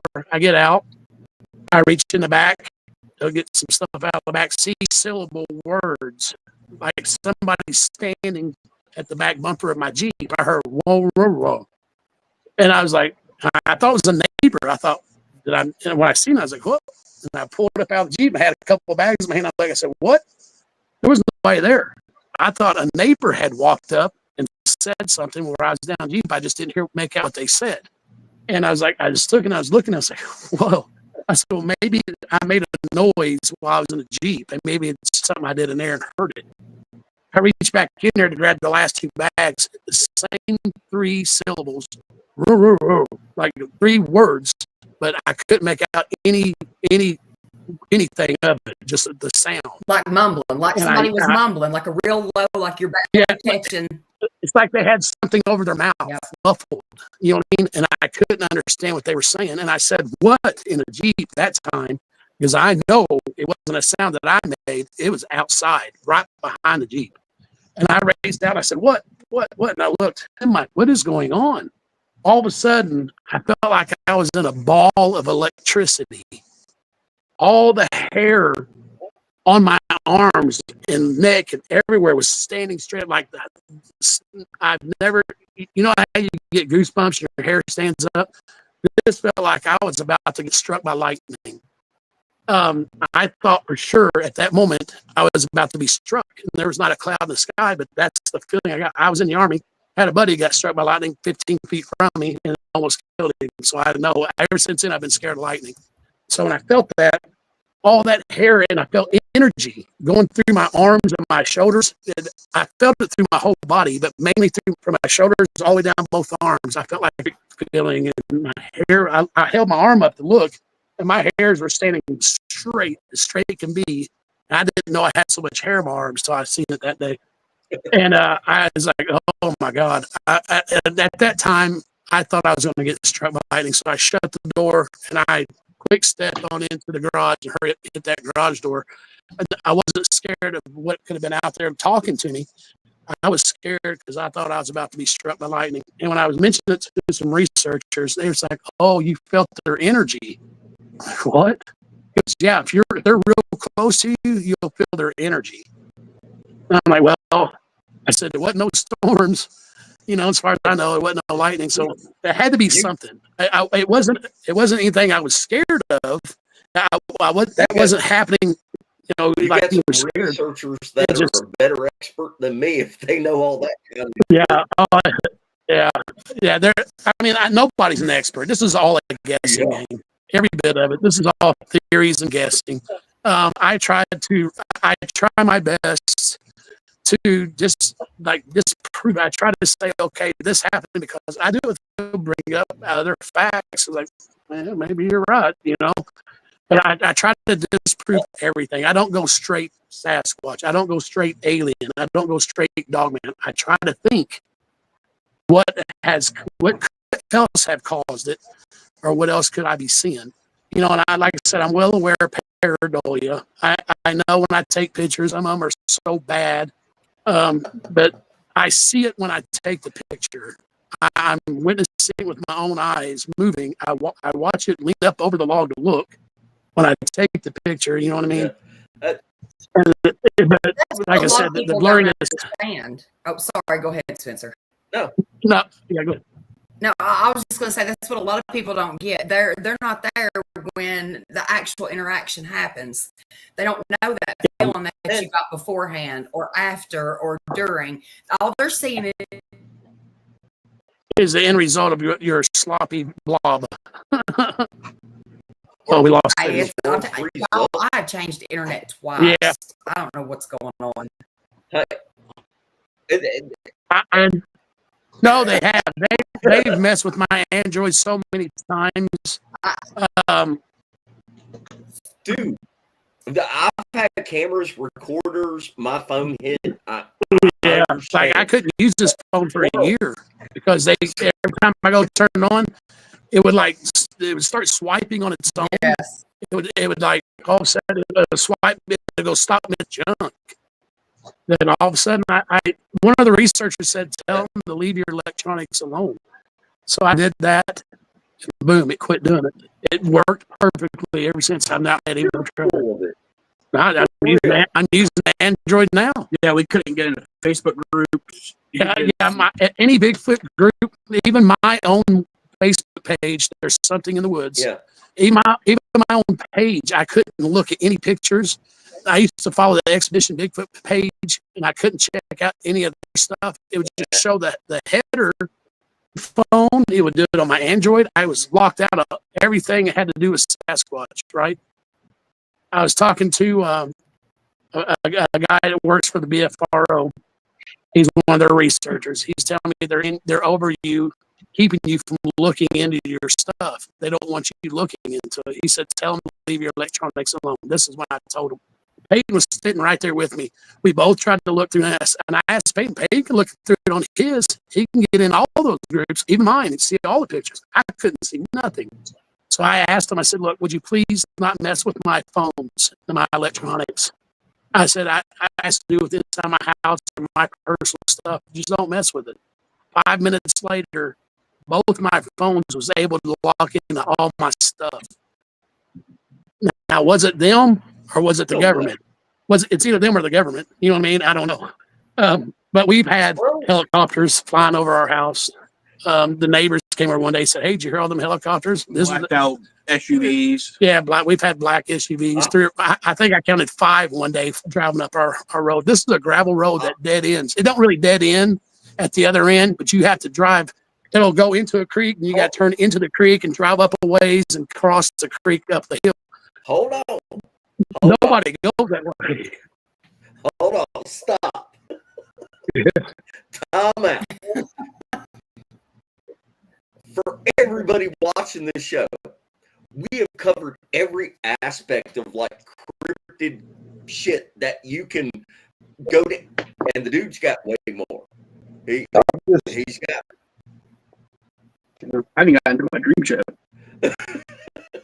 Hold on. No, not on this show. We'll do a different show.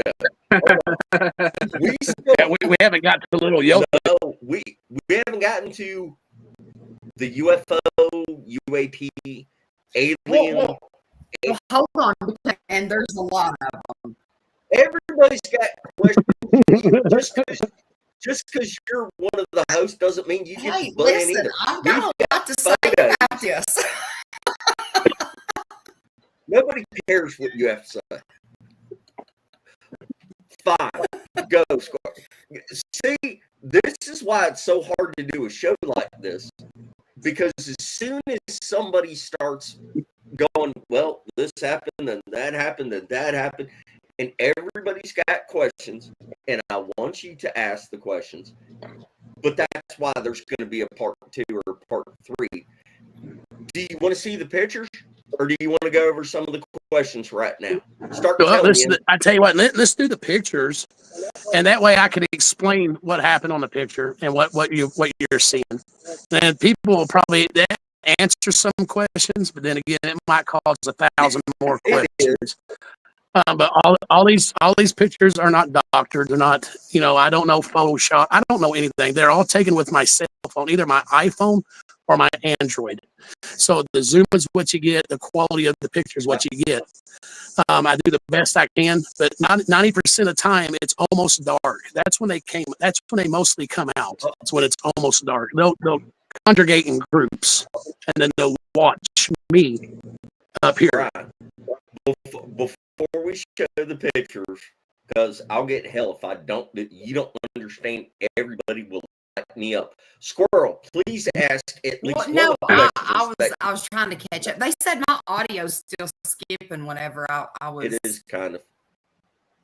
I don't know what's going on. We hear you all right now. Go ahead. I was just showing what.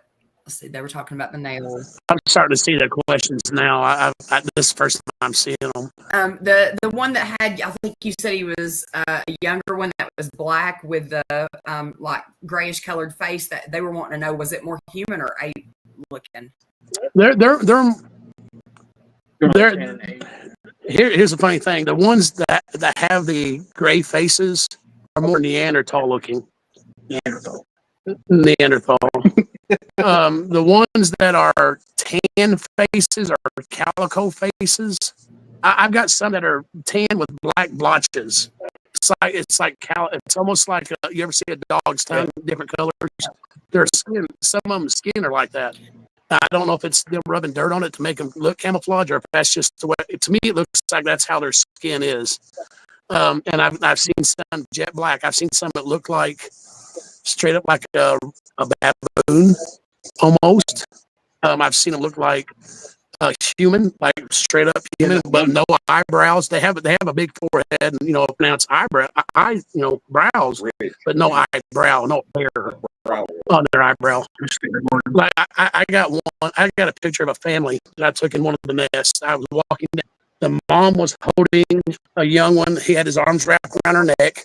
She had her arm up like this. She had a huge bicep, but she was smiling ear to ear. She had that classic Neanderthal look, a big forehead, the big brow. Like you can see when she smiled, she had like these big long dimples or creases in her cheeks. And then she was holding the young one. The young one looked more chimpanzee-like. They look more chimpanzee-like to me, the little one that she had. And then the boy that I've seen that was waving at me one time, I got a picture of him just holding his hand up, waving at me.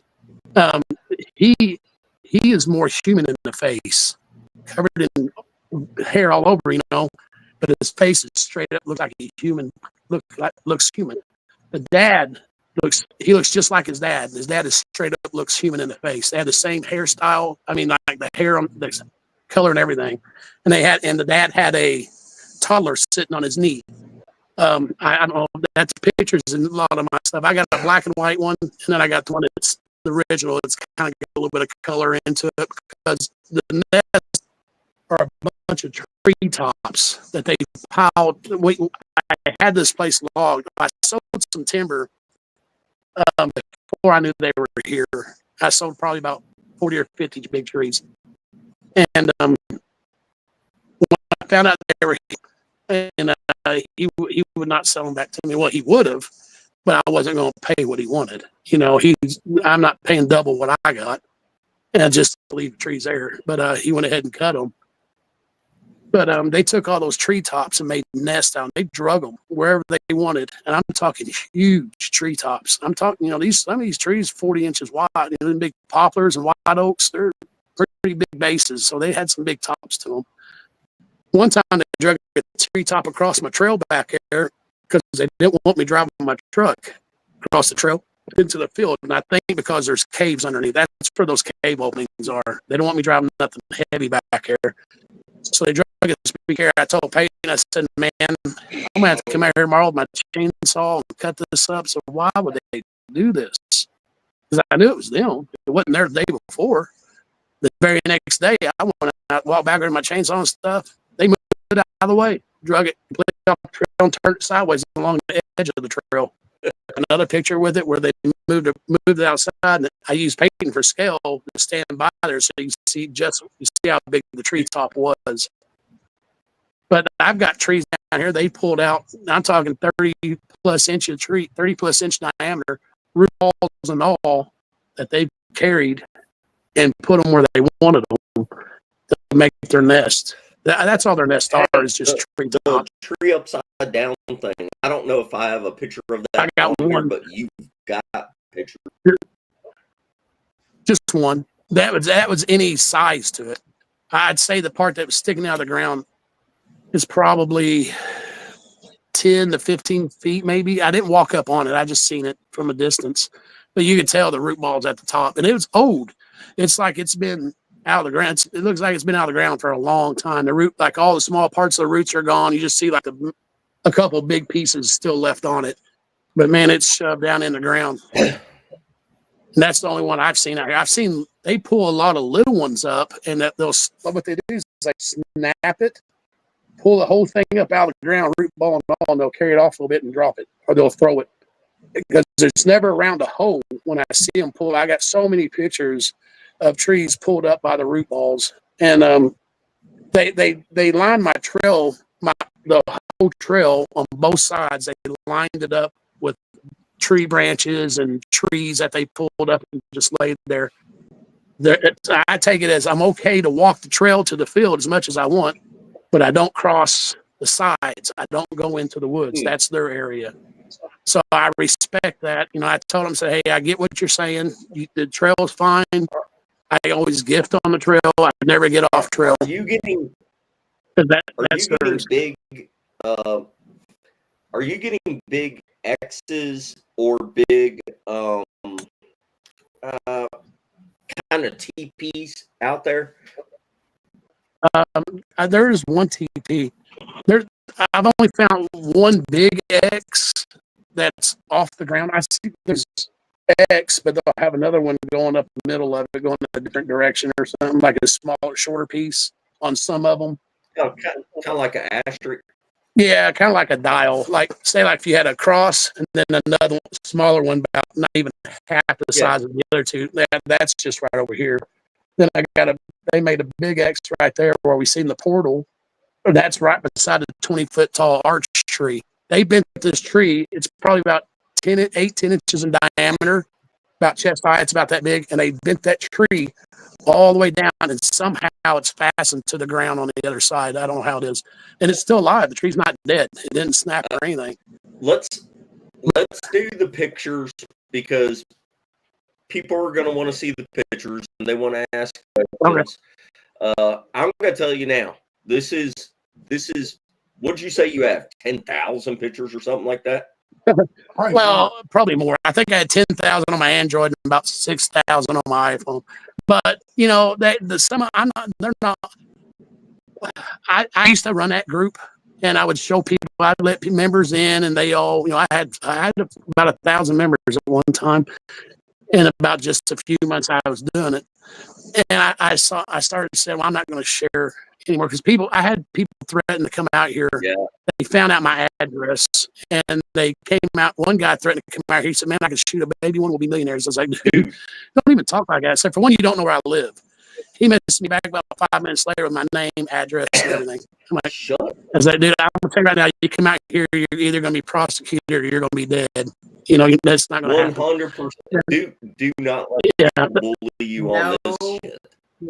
Yeah, I've had more than once people found my address. They Google me, they find me, they find out where I am. I've had one guy, I was out, and he seen where I posted me solo camping.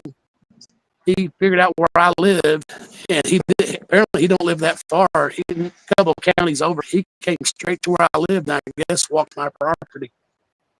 And bragged about it on the Bigfoot page, on the group, not my group. You had it posted. Holy shit!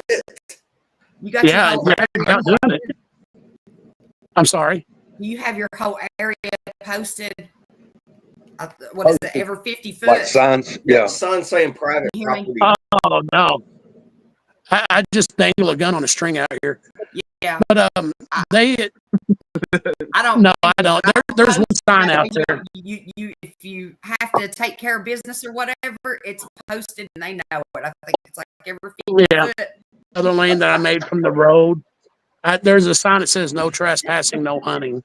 But I was telling him, in Indiana, you could take purple paint instead of putting up signs.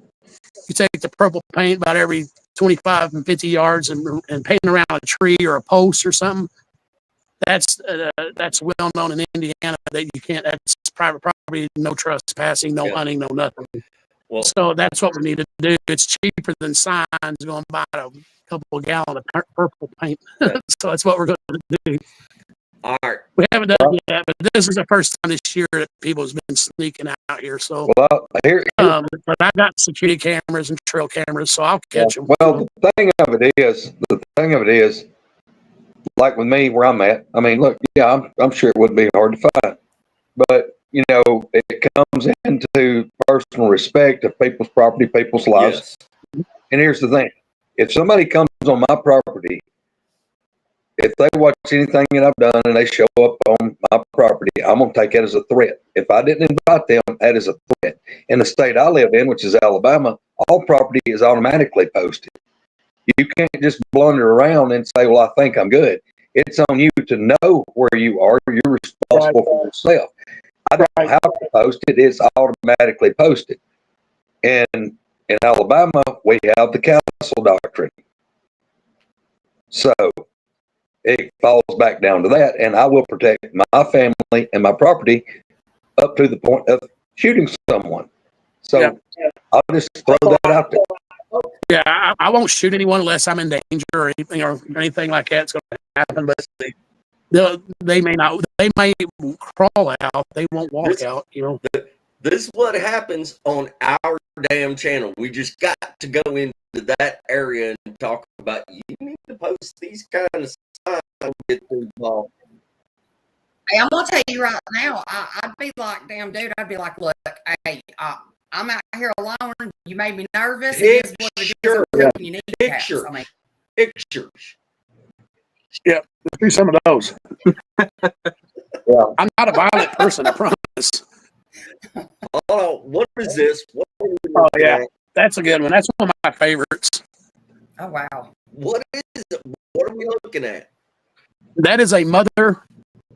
That's her left side of her face. You see her ear, the twig, that branch is going right over her face, but she's looking to her right. Okay, you can see her ear. She's got the baby down in front of her looking up at her. Golly. You might have to zoom in a little bit. No, I see it. Well, As soon as you, I see We can't 100%. zoom in on this. These are already. I've already blown these up as big as I can before they get pixelated. And this is the problem with YouTube, y'all. If you could see these pictures in person, you can zoom in on them.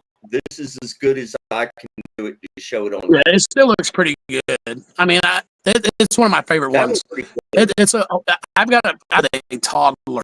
That's about the size of a toddler. He's got a huge head, huge face for his size. He's just got a short, stocky body, but his head is huge. I think they grow into their body. The head is already there. But he's just got this big, pronounced face. Yeah, that's the one of the crescent footprints that I got there. Oh, There should be another picture. I have no idea. The pictures are all mixed up because Right. I grabbed them off of Facebook. Yeah, There's a different. that one there was This is about different. 18 inches. 8. Yeah, the other one was about 15 and a half, the crescent one. Yeah. And what's funny about that crescent print, they left that for me out by the garage on the outside. And I casted it, and about 6 months later, they left. One's made out of dental stone, the other one's made out of plaster, but they're the exact same size, same shape. Crescent, both of them are crescent. I don't know this for a fact, but it's a common thing in the Bigfoot world whenever you get into the nuts and bolts, that a lot of the more crescent shaped ones, a lot of the more curved ones are typically female. And then Possibly, because they're smaller. well, and then there is the thing I heard Kumbo, and I've heard other people talk about this, make a really compelling argument about the stride. A lot of times we find them fairly straight in line, but you will find the curved ones at certain times of the year staggered further apart. Yes, waddling They're possibly pregnant yeah. is And I tell you why I think they have them in the spring, because I heard one give birth out here.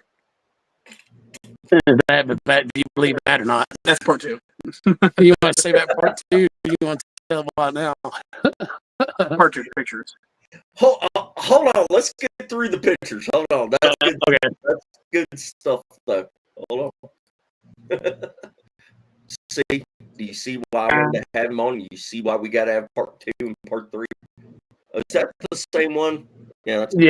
That's the same one. I've got 2 pictures of her, and the baby's head is turned in a different position on the other picture.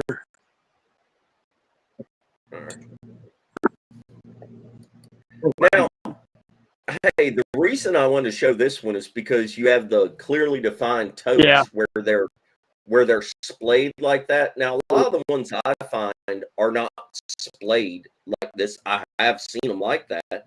Do you think this is the same type of booger? It is. I at first, when I first casted this, it could be a heel, and just somehow there's excess going down behind it. This before I knew about mid-tarsal break. I thought it was just a double step for a young one, like a young one, because I measured it at 6 inches to a IBRO camp out. A bunch of researchers. We stayed for a weekend. They were saying, no, that's the mid-tarsal break, and that whole thing was its foot, not just right there where the crease is. That was just where the mid-tarsal break is. So that would have put it at about 12 inches long. And I think it was either a young female or the juvenile males are a little bit wider, but the female footprints are skinnier and not as long. I have seen other, and that one found the only mud spot on my whole property. When it stepped in that, it was deep. I was surprised when I seen it. I was like, wow, that's a really good one. So my property is moss and rock with a little bit of dirt on top, in between the moss and the rock. And it's very hard to find a good footprint. Now, every minute when they come up to the house, to this deck, because they usually watch the railing and watch us. I was eating a bowl of chili on the couch one day, and looked out and seen the TV glaring off his eyeballs as he's looking between my floor and my floor is 10 foot off the ground right here on the deck. He's looking at me from the railing, underneath the railing, above the floor, and he would move his head further down the railing. And I took 2 pictures of it. You can clearly see his eyeballs with the reflection off the light onto his eyeball. But those footprints are the only ones I really get good are up around the house. When they're out by the lean-to building, I'll get good prints back there. It's just because there's more dirt. But a lot of times when they step in the moss, I can see the footprint and I'll cast them, but a lot of the moss comes up with it, onto the cast. Very rare do they give me a good one in mud. It's like they dodged the mud, But that one there, it is right over here, just right across this bridge up on the trailhead there is where that one was. That was a good one. What are we looking at here?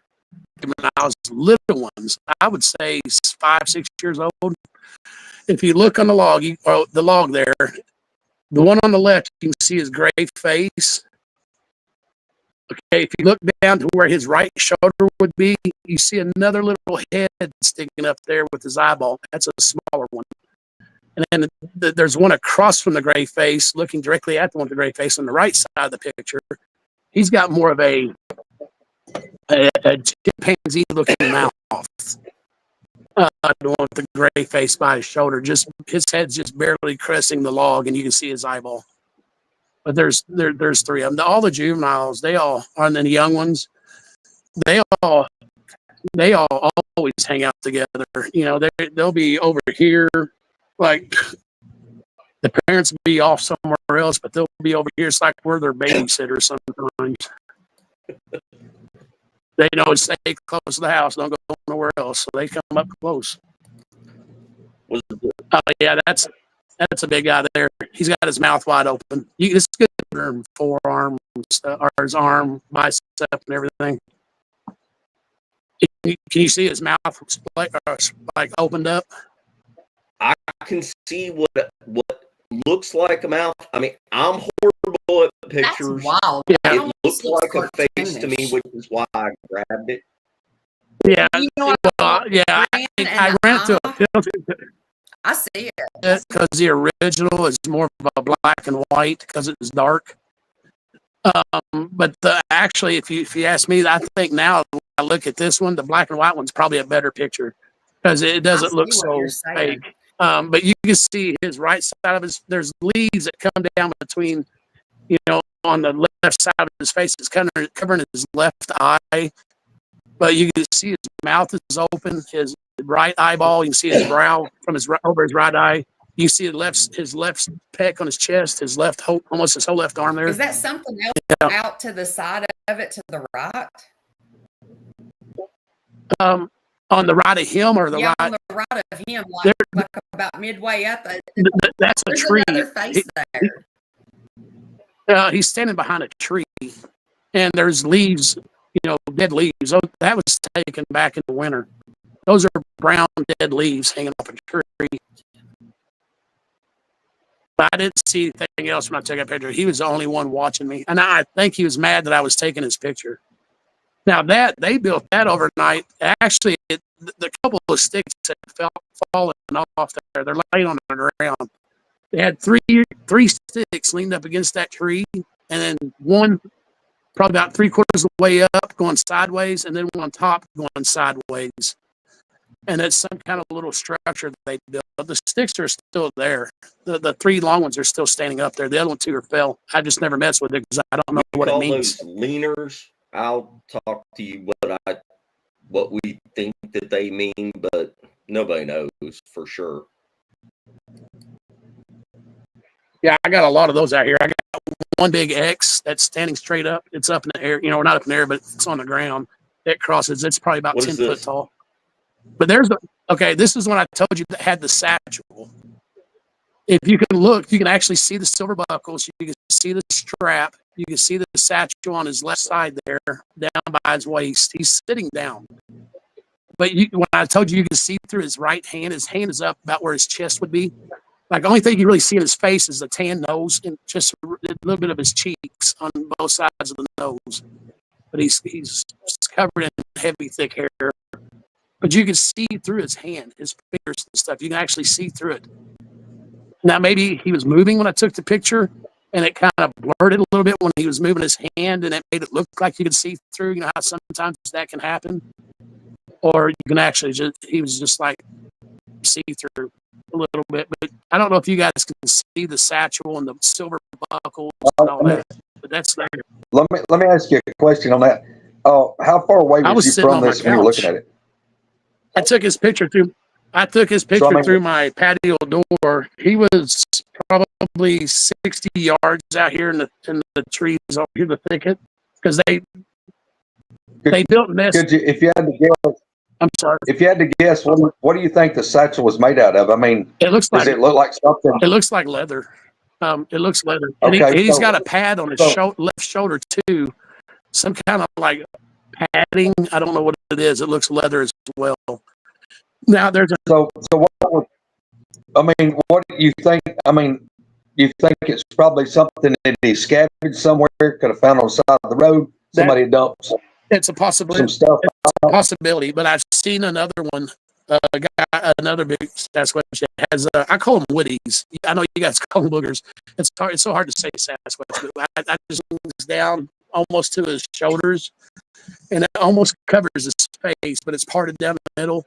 I've seen him a few times, and he has a satchel on just like that. And I got one of the pictures, and he's got a female that always hangs with him. It's got a light gray face with black circles around her eyes. She's always a female. But he has a satchel just like that, going over the right shoulder and everything. Identical. I don't know if it's the same satchel and they share it. That's exactly. I just got to put this out there. I know it's freaking crazy to think of boogers walking around with a damn purse or man bag or satchel or whatever the hell. But I don't think it's that far out there to think that something that lives in the woods would pick up a purse or satchel, whatever, out of the trash and collect it. Yeah. And I don't think it's that far out there that, like, in the whole group of them, they'd be like, Bob, you're going out today to gather mushrooms? Here you go. Take the damn man bag with you and throw the mushroom in there. Right. I always felt, they had to have something because they don't have pockets that I know of. And I always felt, because I'm not going to go deep into this other stuff real quick, what I think they use them for as well. Part 2 or 3. Yeah, we'll save this for a different type or a different time, but they use it. I think they use it. Either they were given to by something else, or they found them somewhere, or I don't see how they can make something with silver buckles, but that one's got 2 silver buckles on it. So either they took it from somewhere, or it could have been a camper. They could have had that for 50 years. Who knows? I don't know. Yeah. But it looks like they either. I don't think it's something they made. Like I said, I think they just acquired it somewhere. Either way, they're give to them or what. Now this guy here, I call him Mr. Edwards, Little House on the Prairie, because he's got that salt and pepper beard, and he looks like him in the face. What he's doing here, he's leaned up against a tree. You can see his eyeball there, his left eye. He's looking at the neighbors. They were over there working on their cabins. He was watching them. I was standing right there looking at him. I took his picture, and the very next picture that I was going to take another one, he was looking me straight in the eye, with smiling ear to ear, showing the other picture. Well, another question on that, right quick. You were talking about the neighbors, the other cabin. How close are these other cabins to your cabin? If I walk past my lean-to building, because they just bought this 15 acres last year that was next to me. I missed buying it by a week. They beat me to it by a week. But if you go back here by my lean-to building, you can see there's further back to the left. Now, I'll tell you this. When Peyton was back here today, I told Peyton, I said, look what they done over there. They built a 10-foot tall fence all the way around their property. And when they first moved in there, they caught me casting a print. The woman, the wife, her husband, and the wife's dad was there doing some work. I didn't even know they were there. I was just out there casting a print that I'd found. And they walked up, and the old man goes, "Was that a bear track? A bear print?" I was like, "I don't know." I said, "I was just casting." So I told her what it was. I said, "Look, I know it's going to sound completely crazy and insane." I told her what I seen out there. I even showed her pictures, and she believes me. But when she tried to tell her husband, he was on a 4-wheeler, he comes up through there, and she tried to tell him about it. He was like, "Nah," and just started laughing and drove off. I was like, "Well, that's the last time I tell anybody, And, Well, if you had any more found some evidence. I'm sorry. That's what I was going to say. If you had any more conversation with them and asked them if they've experienced anything, seen anything.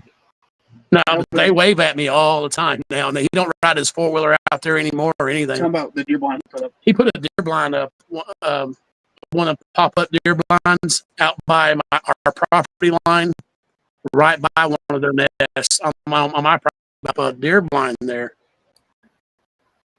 Oh, I walked back and I seen the blind. I was like, "Holy crap, he's close! He's hunting my property line." I said, "We like hunting too, but we can't hunt back here anymore." But I was like, "He's really close to my property line."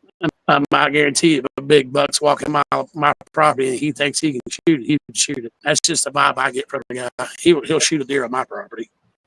But anyway, I went back here about 4 or 5 days later to see, I had a gifting stump back there. I went back there, put some apples on it, and a property line close to his deer blind. They just uprooted probably about 25-foot trees and took them over and laid them down, stacked them on top of each other. For him not to come no closer. Now his blind's gone. He took that blind down. I think he's probably realized how the hell the 2 trees, root balls and all, get put here, because they were carried in between other trees to lay there. There was no machinery that drove in there because they would knock the other trees down to lay those there. These were carried probably upright, or they were fed. They were weaved through the trees to lay right there specifically, which weren't there when he put his blind up. Were there 3 or 4 days later. And when I went out there again, the blind was gone. Either they moved it or he moved it. I hope he doesn't think I had anything to do with it, because I didn't. But he's kind of I don't want to say anything bad about anybody, but he's kind of guy that he's individual, should I say? But he's not anybody I want to hang out with. But anyway, he just I don't want to talk to him no more, especially about this. You know, he just stays on his side. I'll stay on my side. I'm easy to get along with, but if you're arrogant, I really don't want nothing to do with you. Well, if he's arrogant to these things, he'll be brought back down to earth. And I think it's because he's been seeing prints and stuff like that, and he's probably just he used to come out there every weekend. That was his weekend spot. That's what they built it for. They brought in these 2 big sheds and turned one into a camper and one into like a garage. And they used to come out. I might have seen them 3 times this year. Well, let me ask you this. That's probably a good When thing. they're there, your neighbor, whatever, when they do come out, have you noticed there's either more activity or less activity, or Less, it's but they're closer to the house. changes? They come up closer to the house. There's nests just literally right here on the other side of the creek. They come up to these nests closer. Yeah. Either they come up closer or they go the ones further back in the corner of my property, or on the other side of the trail over here, away from them. But yeah, they hide out. They don't really. They're like the one that I seen, Mr. Edwards. I'm surprised I was even seeing him when the neighbors were there, because they usually hide. If I get company, they hide. Except my grandkids, they were here this weekend, and they were just out full-fledged in groups. My granddaughter was sitting there waving at them. I got a picture of her waving at them. Was waving. When they wave back, they wave like this. They don't wave like this or like this. They just take their fingers and go like that. Because I had one wave back at me one time, and I got it, picture of it. You can see his thumb plain as the hell and everything. But that big male back here yesterday was waving back at my grandkids, just doing this right here. When my daughter and my son-in-law came to pick them up today, as soon as my grandson seen his mom, he goes, "Hey, I've seen Bigfoot," and guess what? He waved back at me. He goes, "They didn't do this, they did this." She was like, "Really?" I was like, "Yeah, that's exactly what they did." I mean, they were seeing them plain as day. My granddaughter, she was talking to them and waving at them, blowing kisses. Kids are innocent. I mean, they don't look at kids as being a threat.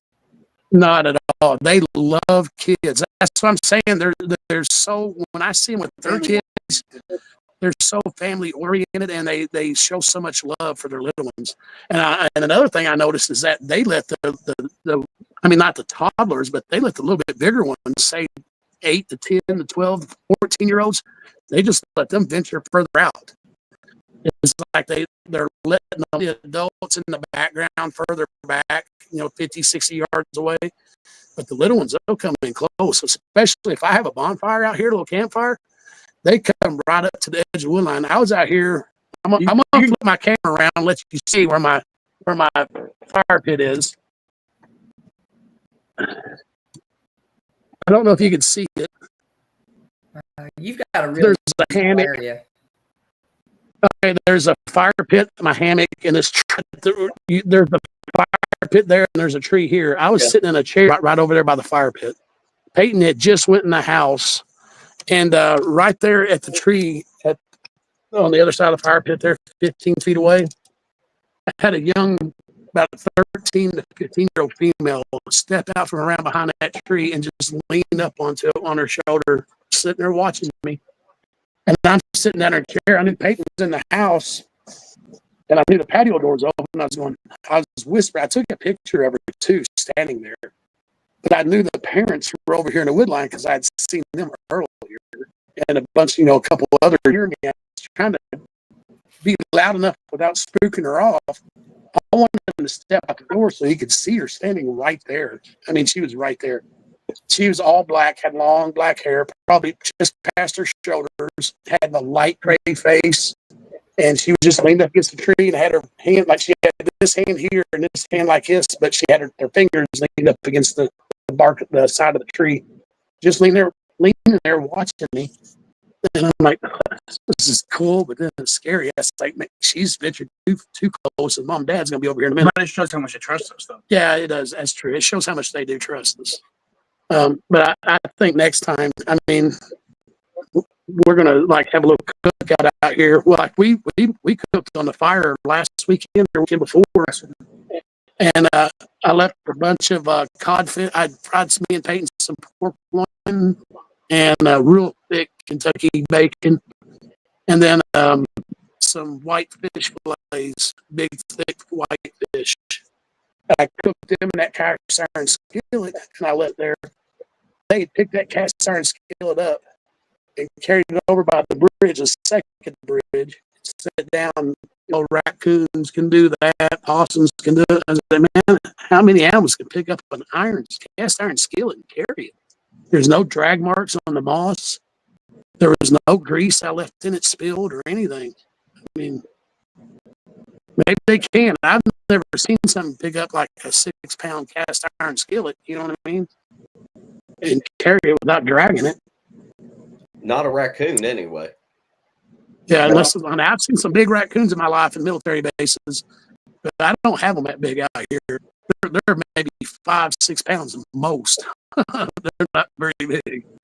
It's scary to sleep at night outside. Hold on, Flat Rock. Hold on. What is the largest food source? That's a good question, though. What is the largest food source around your place that keeps them there year round? Wild game or wild fruit? Whitetail deer. And we heard this fawn come running up from the curve of the trail. She's running this way towards the house, but on the other ridge over there. It was beating me, just running up the trail. Then it darted off into the woods on the other side of the trail. And it laid down and just kept weeing for its mom, right? Well, when I come back here, where that fawn came running out of, but this doe was bucking. And I looked at Peyton and said, man, what is wrong with this deer? I thought maybe it had a vine wrapped up around its legs or something. It's bucking, trying to get it off. But it just kept bucking, turn around in circles. And it finally turned around where I could see the right side of it. Its whole right leg, front leg, shoulder and all was ripped completely off. And it was fresh. The blood, you see the white meat, the pink, and blood coming out of it and everything. And then it just stopped hopping. And all of a sudden, just kind of like hobbled back to where it came out of. There's a nest over there. And I don't know if it was them. I'm just saying, I don't know if it was them, but what else could it be? It ripped its leg off somehow. And the next day, that morning and up towards almost noon, we heard that fawn still waiting for its mom the next day. And then all of a sudden it just stopped. Either it died on its own or they went and got it. But that's his death. This picture here, okay, this is the blue alien. I know. We didn't want to go down this hole, but he's wearing a white suit. He's got blue skin. Is he seriously wearing a white suit? He's got blue skin, black eyes, and there's a Sasquatch right beside him holding up one of those white balls that I think there's some kind of camera or something. I don't know what it is, but it's some kind of technology that they have. And I didn't want to go down this hole today, but you brought the picture up. So. I didn't know what it was a picture of. I was like, this looks interesting. Yeah. Okay. If you look to the right middle, that is the little critter's face. That is a blue. I'm not saying it's alien. I don't know what it is, man. What else can it be? He's wearing a white suit. You can see his long, skinny arms. His hands are all white. And he's got something on his head. He's got black buttons on the suit, looks like, and on his chest and belly. Yeah, like something in the front. Yeah. And then to the left of him, if you look to the left and up a little bit, you'll see a white ball. That's right in front of that the Woody's mouth right there. You know, I don't know what the white ball is, but that's definitely a Squatch standing there. You can see his eyes and his nose, his head. I've seen these little I call them little Yodas, because I got a picture of one, the very first one that I took a picture of, right beside a Bigfoot. Well, the Bigfoot was right beside it on the other side of a tree, should I say? But it's probably the best, most clearest picture that anybody is ever going to see. One that's real, legit. Little Yoda. You can see his 3 fingers. He's got his arm reached. This is right after the woods were logged. This is 3 days after the woods were logged. Because during that, then after the logger left, 3 days later, they came out here, and it's like they were surprised that all the trees were gone. And that I took that picture. I didn't even know little Yoda was standing there. He was standing on this grapevine. He's only about 20 from my measurements when I went out there the next day. I figured about 20 inches tall. But when I was taking the picture, I was only looking at the Woody, jet black. He had this sapling pulled down, and he was ripping leaves off of it with his mouth, like he was eating the leaf. 3 pictures, one right after another. And it wasn't until later that night I was inside looking at the pictures. That's when I noticed the little Yoda to the right. And I was like, oh my God, all 3 pictures. He's in all 3 pictures. But it was like the first picture, his head was turned to the right, looking behind him. The next picture, his head is sideways. And the last picture, he's looking out in the clearing, and he's got his arms stretched out. You see his 3 long fingers. They got little bulbs on the end of their fingers, like they're more pronounced. The fingertips are pronounced a little bit bigger. Kind of when we looking at, he's wearing like this gown, some kind of gown, and he's got like looks like, I call it a fanny pack. It goes across his chest, around his body. But I know you don't have that picture up, but I'm just giving you for an instance. I've seen more than those 2. I got one I call the bottlehead. He don't wear any clothes. He actually leans up against a tree. It's almost like he's a chameleon.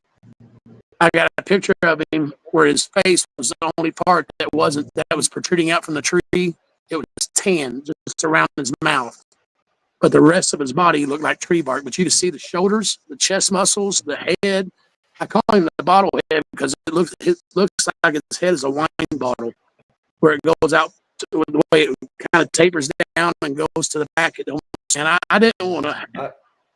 I don't like talking about it because it all sounds nuts. But Hold on. I'm sorry.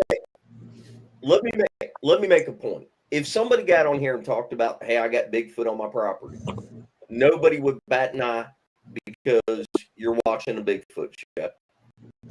If somebody got on here and started talking about Dogman, nobody would bat an eye because there are all kinds of shows about Dogman. Right. If somebody got on here and said, y'all, I would bat an eye because there are all kinds of shows about that. It's only whenever you have a person come on and they go, okay, I can't explain it, but I've seen Bigfoot, I've seen Dogman, I've seen aliens, I've seen ghosts, all this shit at one place. And then everybody instantly goes, there ain't no way. Yeah. Before No. you jump to that conclusion, though, hear me out on this. 30 years ago, you couldn't even talk about boogers without getting laughed at. Right. 20 years ago, people would say if you started talking about Dogman, they'd be like, bullshit. Maybe Bigfoot, but I don't know anything about a werewolf. The U.S. government comes out and has a meeting in Congress and declares that they're seeing UAPs, and biologics were picked up in some of these cases, which would be aliens. All I'm saying is, if you can even remotely wrap your head around, there might be portals or other dimensions, which is hard for me. It's hard for me to think about. Who's to say that this location that he's at is not some kind of opening into another dimension? I don't know. I'm just telling you, don't just go off the deep end because it's like Bigfoot, Dogman, and aliens. Look at what he's showing. Listen to the man, and just try to keep an open mind on all this stuff. We don't heard him say anything that I don't believe. I mean, I have too much weird stuff go on here. I've seen a white, skinny, weird to start with. Pale something come up out from under my bed or my floor or something. You know, I mean, there's nothing this man's saying that makes me at all think he's crazy. Well, you want me to tell you the one that was standing on the edge of my bed? No. There you go. See? No. That's part 2. You want to say that part 2? I got a picture of it. Hey, man, we can sit here and talk all night. We're gonna have to get him back out again. Yeah. There's a lot. I mean, there's a lot. You guys, I got half to what I've seen out here, and I know, man. Like I still, that's why I hate talking because people are going to think I'm absolutely lost my mind. But I don't say it if I don't have a picture to back it up. I've got pictures to back up everything I say. And just like I can't back up, what I heard behind the Jeep that day. I can't back that up if I don't have a recording device out or anything. You only have to take it from what I say, I'm truthful. I try to be the best I can and try to describe what I'm hearing and seeing. Have I looked at things and thought it was something else? Yes, I have in the beginning, because I thought at that time everything was freaking Bigfoot out here. Everything I looked at, it looked like a face, because I was paranoid. That's why they call it paranoia. But now that I'm relaxed, I see them all the time. I see them multiple times. And I'm going to tell you another thing about them. I don't think, even though this is a nursery, I have some that are here full time, all year round. The same group are here. There are new ones that come in and out. Last November, when I seen that first one, I thought, we got one out here, just one. I thought, that's crazy. Okay, that red light there, that's one of the things that is in a tree 30 foot up. And I don't know what it is. I've got multiple pictures of it in different positions and angles and different brightness. That's some of the stuff that I see in the trees out here. I've got stuff that look like security cameras in trees. And when I notice it and take a picture of it, they know I see it and took a picture of it. Next day, it's gone. I go back out to get a better picture. It's gone. Like that one was gone the next day, but I took like 4 pictures that day. And I've got a picture of a Sasquatch that's got that exact same thing behind his back. I call him Big Red because he's real tall and red hair with a flat gray face. But he has that thing behind his back. I don't know if he's got his other hand that's in his hand, his left hand that's behind his back, or if it's fastened to him somehow. I don't know. But I've got a picture of that thing there with Big Red.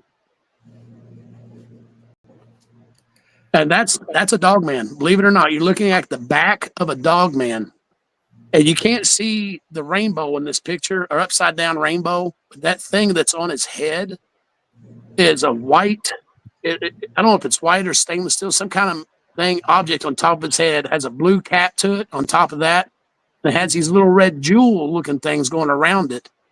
But above his head, and it looks like he's in a plasma. There's twigs there, don't get me wrong, but it's a smoky look. And above his head is an upside down rainbow. I don't know if you noticed, like, seen the old time tube TVs, when you put a magnet or something, it'll cause like a rainbow effect to it, or anything like that. Maybe I'm just too old. No, it'll pull a color out and make it makes faces. It'll draw it to the magnet. It'll like pull it to the magnet. Okay, this has got an upside down rainbow where it comes almost down to that cap. It's just right above where that picture cuts off at the top. That rainbow, and it comes up, and it just kind of forms down over top of it.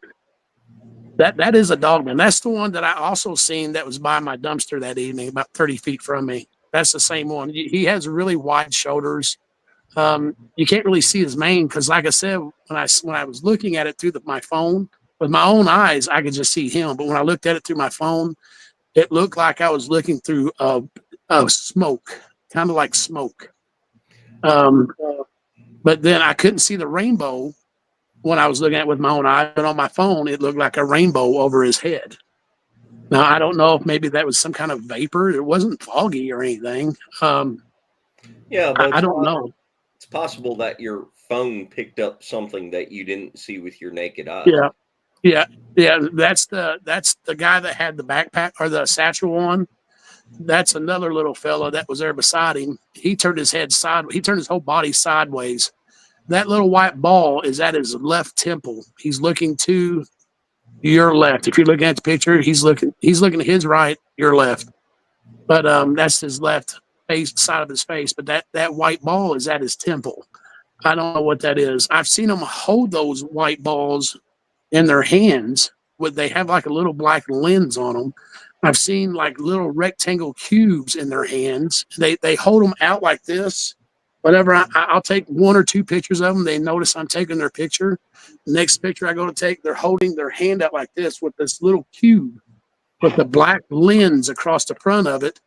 And it's like they're looking down their arm and holding it out towards me. I don't know if that's something, if they're taking a picture of me, if they have stuff that does that, or if they're trying to zap my phone, or if they're trying to distort my picture or what. I don't know. But, you know, and I know this sounds completely nuts, but I have probably 100 pictures of them holding these different devices in their hands. And you could clearly see their hand. I've got one of my lean-to building's 10 foot tall, right? From the tallest point, it's 10 foot. I got a picture of a Sasquatch that's 5 foot taller than that on the back side of it. He's got his arm. And when I looked at his arm on my 4x4s on the inside are 8 foot apart. His arm is almost 8 foot long, laying across the roof of that lean-to building, and he has this red light, glowing light in his hand. But he's looking at me. You can clearly see his face. You can see his teeth and everything. He's just got a grin, but you can see his teeth and everything. His nose, his eyes, his hair. Are you talking about the same red light that was in that picture? Which picture? The picture, like 3 pictures back, the red light up in the tree. I didn't even see it. I was talking. Yes, you said there's a a red red reflector or something. Oh, no. This is different. This looks like, no, this ain't that. This is like, I couldn't tell what it looked like around. It's just a red, bright light. I could send you the picture, but he's clearly at least a 14 or 15 foot tall individual. Because just by going by the height of my building is 10 foot, I know for a fact. He was on the backside, and the hill it slopes down, so it's a foot taller on the back than it is standing on the front. So he's probably, I'd say he's anywhere from 14 to 15 foot tall. I did find a couple of prints back there in the snow that were 30 inches long and 16 inches wide, and about a 6 foot stride. 72 inches in between each stride. I didn't know I could cast in snow, so I didn't cast them. I just took pictures of it. I think, well, we have some pictures. Well, first of all, what is this one? What is this picture? That is at nighttime. I was sitting on my deck. Oh, actually, no, I was over here at the gifting rock by the arch tree. I seen her. I've seen this. This is the one that I said that had the Neanderthal-like face, the mother of the family there. That's her. It's not a very good picture because it was actually dark, but she's sitting down. She's got a baby on her lap, and there's a juvenile just to her right side down by her hip that's standing on the ground. He's got his arm out. I mean, you would have to really zoom in and look, but she's just sitting there watching me putting treats and gifts out on the gifting rock. When I go out there in the evenings, they're there. They're right there. I was in feet of one time, didn't even see him until I got past him, and then he let me know he was there. I think he did it on purpose to scare me, to joke with me. But yeah, you walk right by them, not even know they're there. That's a younger Dogman there. That's a young one. I'd say How he's, far if away? I had to guess an age, he was probably 40 yards. I'd say he was probably 5 or 6 years old, if I had to guess an age. That's one of my good casts right there. I gave that one to a friend of mine not too long ago. That one was like 18 inches, but it had really good toes and stuff. Looks to be decent size. Yeah, I think it was 18 inches long and about 7, 8 inches wide. Yeah, there's my collection that I had that I've casted over the year. I don't know why that picture is down there in the bottom like that. I apologize for that. That's okay. There was only 6 up there. You can almost get them. The 2 crescent ones are there.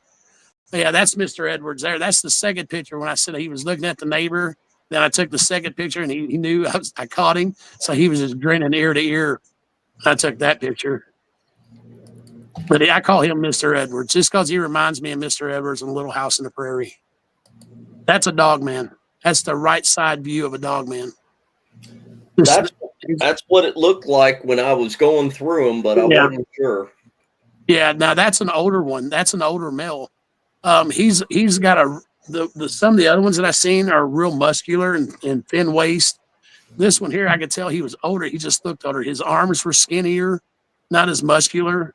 He had a barrel-like chest. His stomach and his chest is all come out the same, kind of like a barrel. You could just tell he was old. And he had skinnier legs, skinnier arms, like he'd been around for a while. How far away was that, and how big do you think that dude was? If I had to get the size, he was 6.5 foot. He was probably be 60 yards. I was here on deck when I took that picture. He was just standing out there.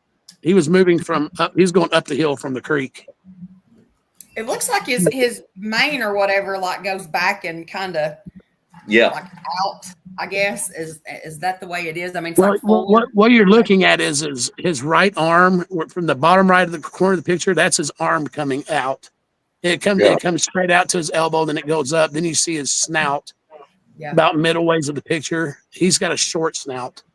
The other ones that I've seen had longer snouts. I got one picture of a dog man that's on all fours that's walking. Do you? Oh yeah. I'd like to see that one.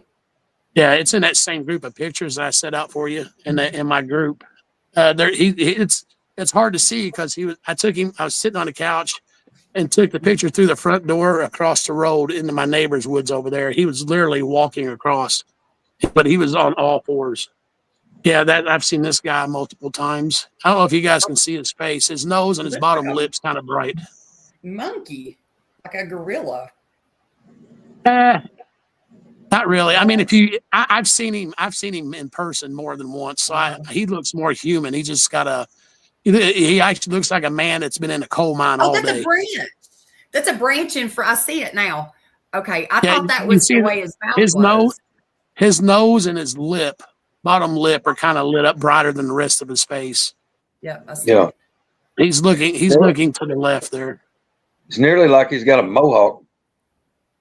No, he's got really short hair. He's got knots on his head, these big knots. I actually drew a picture. I drew a picture of him from one of the pictures I've seen. He's got these great big whelps. He's got 2 or 3 of them on his forehead and his head. I don't know if it's some kind of tumors or cysts or what, but every time I've seen him, he has those on there. But his hair is really short. His body hair is longer than what's on his head. Yeah, that's a 20-inch print right there. That was right out here by my deck. That the one I told you that was watching me eat chili, looking through my railing and my porch floor. That's the print that he left. Now I have another print that's actually the opposite foot of that one. I think it's the same individual because they're both the same size and they look similar. The toes and everything looks similar, except the other one, the toes weren't splayed out like that one. They were like your classic, in close. But their the IBRO took that one. Now that guy here, I got in my truck. I was getting ready to leave early one morning. He was sitting back there, just sunbathing, just sitting in the field, looking and contemplating life. It looks like he's just looking off to the left there. I'd sit in my truck and just look right at him. He just stood out like a sore thumb. Yeah, that's that crescent one. That one that I showed you, or that showed earlier with the casting on it. Yeah. That's the actual footprints. That crescent one. That was out by my garage, on the side of my garage. It looks They're like around the dug house all the in. time. Looks like it dug in and moved the moss, like its toes Well- moved the moss. Well, I think because it was wet, it was so wet. Because a lot of the water, that area holds water, and there's a little bit of dirt over there. So when he stepped, I think it just kind of, the weight of it just kind of pushed it up. It's just like he compressed it out. We still have more pictures, y'all. And this is not. Oh, wait. Damn it. Yeah, that's that crescent print. That's the same print. Where were we just? One more. One more. Hold on. Let it go. I hit it again. Okay. What you What is see that? there's another alien. That's a really far shot of him.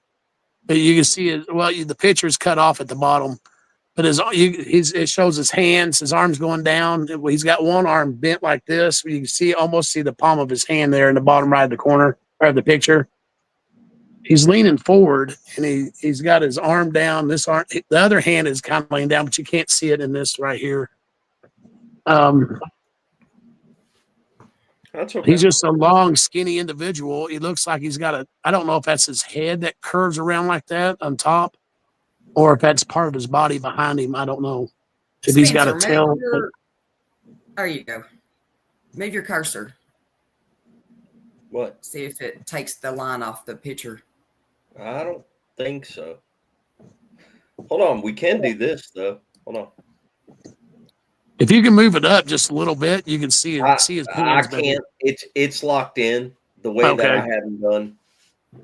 Well, that's fine. You get the gist of it. His eyes are big. They're more towards the side of his head than they are towards the front. I mean, we can go back and, like, if Brian wants to, he can tell me which ones to post on the Facebook page. Or if you want to, you can let other people into your Facebook page to actually go through all of the stuff. Yeah, I won't do that. I only let a select few in there on that. It's because I have people stealing my pictures and post them on other things. Well, it would be easier then. Just jump over and join the Woodwalkers Facebook page and post the ones that you want people to look at.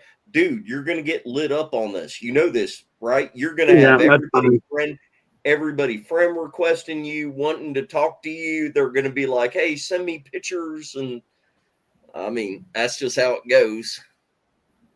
Yeah. It's when they did Bigfoot Society, I've had so many emails. It was crazy, but all the emails said, "Hey, send me some pictures." That's all he said. I was like, well, no, I'm not gonna do that. Of course. I mean, I'm not keeping them from people. I mean, if people are legitimately interested and don't want to take my pictures to share with other stuff and try to profit from it, I don't care to share the stuff. But I got one guy. You got to worry about it because people will just take it. Well, I got one guy that's writing a book. And he wanted pictures of putting in his book. I was like, no. I mean, no. For real. I mean, you can get your own pictures. I mean, I'm not selling them. I'm not selling anything. I mean, I'm not selling nothing. You need to anonymously name drop that dude on Facebook or social media somewhere so everybody knows he's doing that. Anyway. I don't want to do that. It's funny because he always criticized everything that I posted, made fun of me, did all that stuff. And then when he finds out I'm not home, he sneaks out here to look for himself and then post about it. Well, it was a squatchy area, but I didn't see anything. Of course you're not. If it makes you feel any better, we have people that are so lame that have other YouTube shows. They take clips of our show and put it up there, and they're like, this is why this show is full of shit. I'm not worried about any of those people. Yeah. Well, you know what I thought about doing? I asked Peyton about this because we have a really big TV. I was going to have it in my background and just run pictures off my iPhone onto the TV. So when we talk about something, we have a picture pulled up right there, you know, and it would be really big. It'd be my whole background. Well, maybe we can do that another time. You have so many pictures that it's hard. Like me, I I had I to just select. started looking at your stuff. It's hard to go through it and find the good ones. I'll tell you what my favorite picture is of everything that I've got. Thousands and thousands of pictures. My most favorite one, and I hope I don't offend anybody by saying this, but it is a female, and down below her is a young one, a toddler. Well, if I had to guess, age 3. He's got his hand reached up like this, and he's got a hold of her tit, and he's squeezing it, and there's literally, you see the milk spraying out of her nipple. And I've got that picture. It is clear as day. I don't share that with a lot of people. That is a very clear picture. I'll share it to you guys, but that's something I don't want to put online or nothing like that. No. And it is a perfect picture. I mean, it shows the milk coming out of it and everything. Because a lot of the females here in the summer, they don't have hair on their chest. It's like they're bare. But when winter gets here, when the winter they grow hair. It's covered in hair. Yeah. Really? Well, if they're having babies in the spring, they're nursing. So it's going to be, if I had to take a guess, it's going to be like a cat or anything else where they pull the hair out from around their nipples. Maybe it could be why they're pulling it out. I'm just saying, I've never heard that before. I mean, that's an interesting. That's an interesting I have a lot of pictures of females that they'll have hair around this part of their neck and going down their back, and but from their shoulders all the way down through here to it'll come around through here and V towards their belly button, no hair. But around their neck they'll have some, on their head they'll have some. Their faces won't, but then the rest of their bodies are covered in hair. But in the wintertime, I see that same female because they have certain hairdos and they always seem to wear their hair a certain way. I'm not saying they comb it that way and fix it, but that's just the way it parts and it lays over. And you can tell by their face, it's the same individual. But then their whole chest is covered in hair. It could be like Misty said, they're pulling it out for nursing and it's just growing back by the time winter gets here. That could be. Yeah, that's very good. I never thought of that. I just thought it falls out on their own and comes back in the winter. But that's a very good observation. Thank you. I wonder about the babies also, though. Like you were talking about the moms not having hair from like here and around. I wonder if it's like the skin to skin contact thing with human babies and their parents or whatever, like to get that connection, the skin to skin connection whenever babies are first born. Well, I've seen newborns that are completely covered in hair, real fine, small, short hair.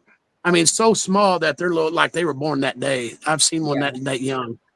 It was laying on a branch and the mom's arm was out beside it with her hand. She's all black, but it had a tan hand.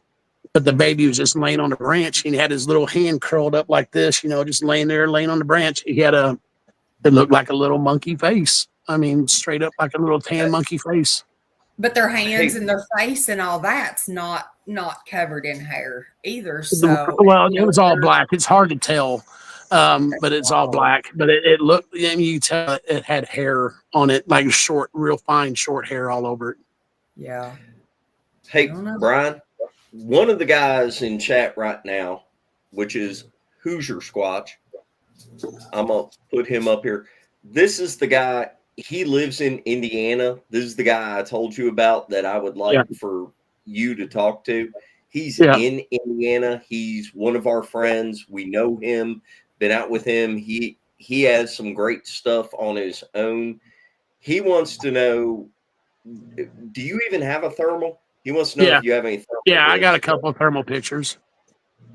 Yeah, I got one where there was about a foot of snow out here.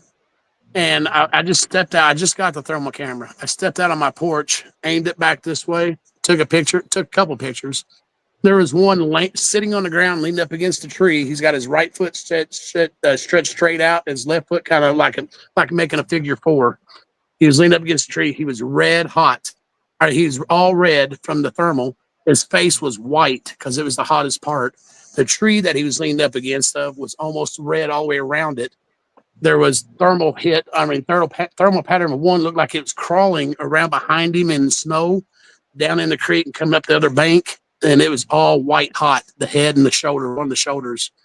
That's in that thing too. That's only thermal pictures that I posted. I took another one. It was in the creek over here right there by the fire pit. He was down in the creek because I heard him making noise. I actually had set a bunch of beef fat that I cooked on the Blackstone. I cooked a bunch of ribeyes and I cut all the fat off and I just cooked it up for them and set it on its stump out there. And he was out there eating it. I got a thermal picture of him. What's that? I said, you cooked ribeyes on a Blackstone? What is wrong? Oh, yeah. It's delicious. Hold on. Guys, we're almost 3 hours. Hold on. This is a good question. How often do you think they breed like humans or many years apart? You think they breed every year? I don't know. I've seen young couples have one baby. I've seen, you can tell that this mother, she looks like she's had several babies. Stop right there. Do you see a lot of twins? No, I don't. No. Okay. I don't think so. I've seen some similar. It's hard to, if they were twins, they're not identical. I've never seen two that look the same. No, I mean like the mom age wise. Yeah, like two babies at one time. I don't know.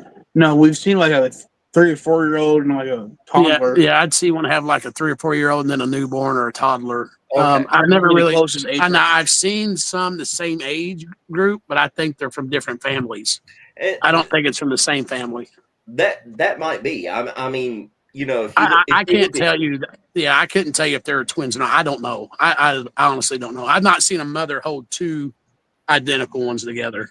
But well, have you seen a mother hold two newborns together at the same time? It's like, look, No. I had two at one time. Okay. No, that's what I meant. Not identical. I meant the same age. I'm not seeing any mother holding two at the same time. I've seen her holding two different sizes. You know, Right. the one younger standing there beside her, and the other one in her arm. I've seen Okay. a dad, play with a couple different size ones. But I see a lot of them around the same age and same size. But like I said, I think they're from different, because there's Right. more than one family group out here. There's several.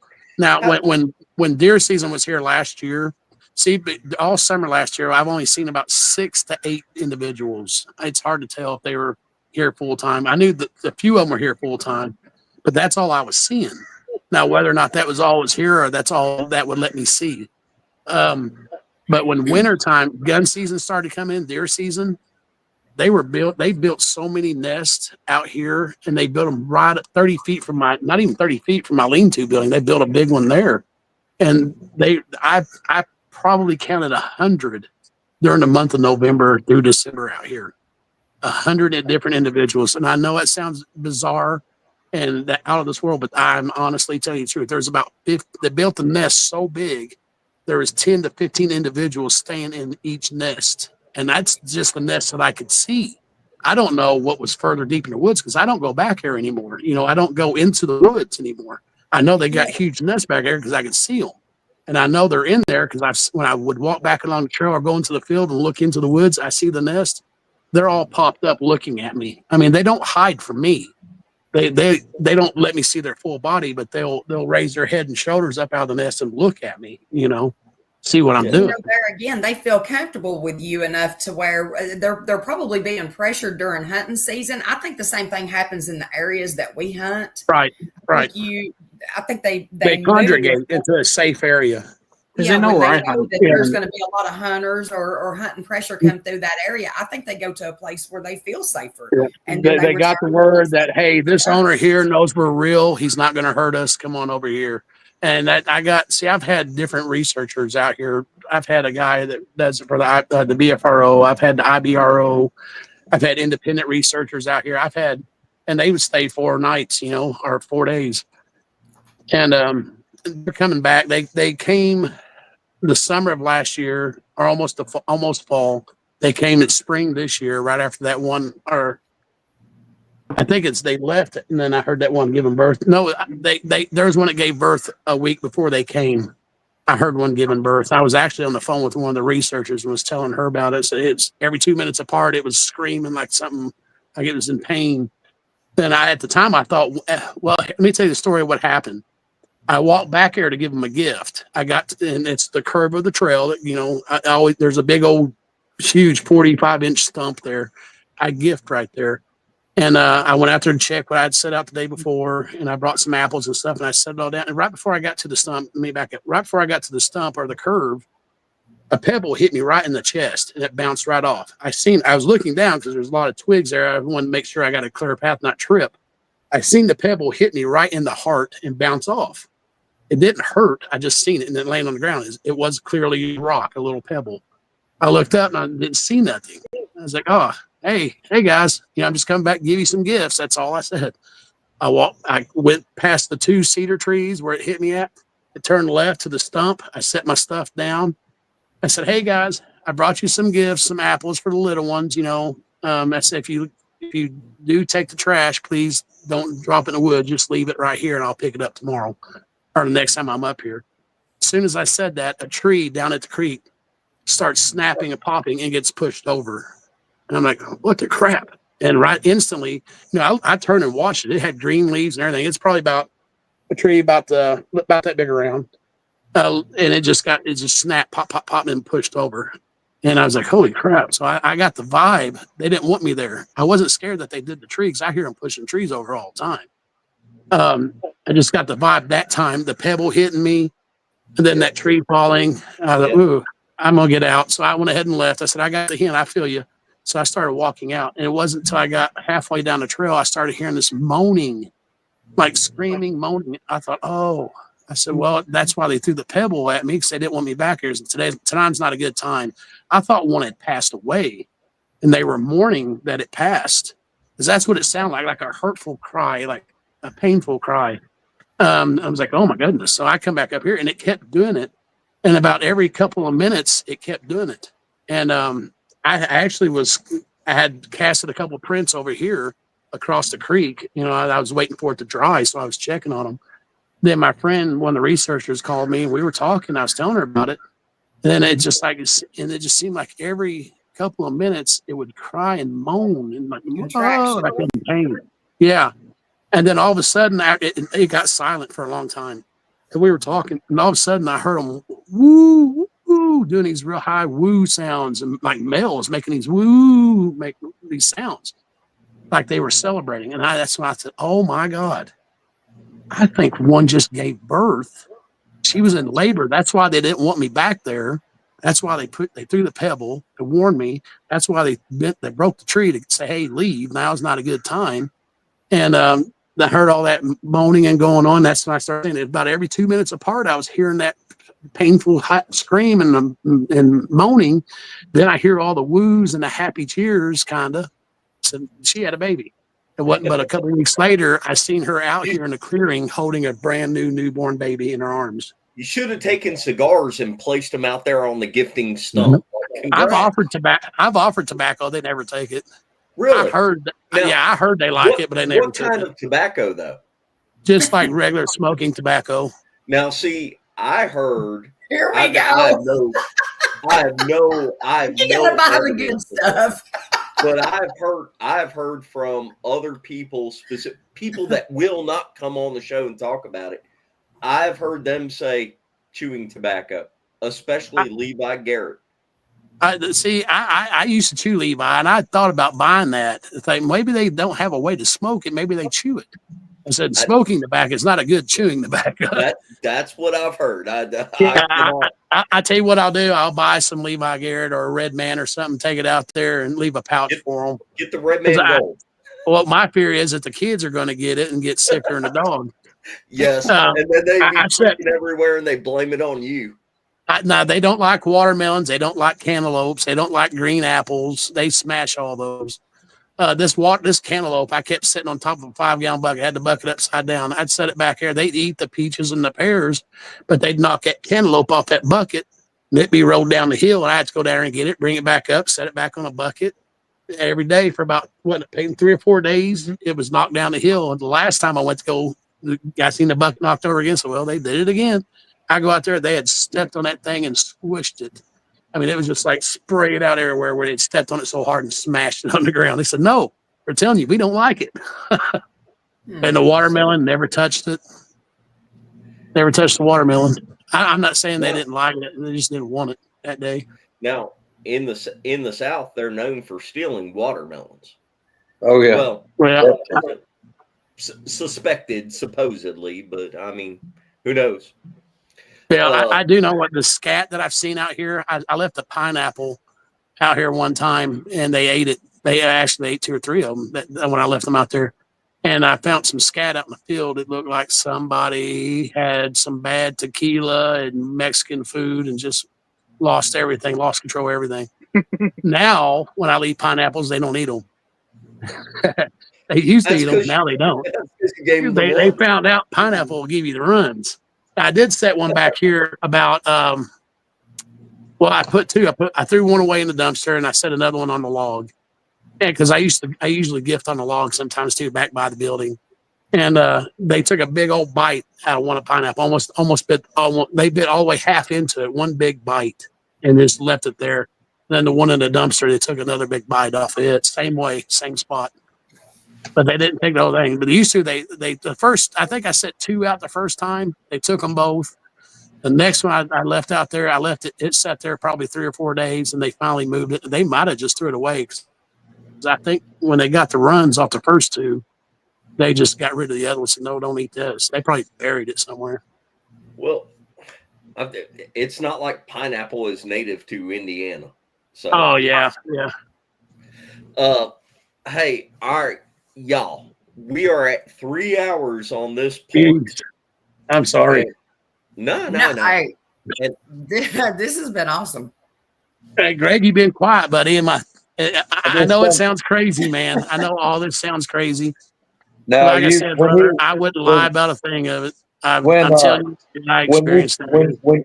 When you find out what I've lived through, you'll understand. I've just been here sitting here soaking it up. Does any of it sound familiar to you? Oh my God! Don't ask that.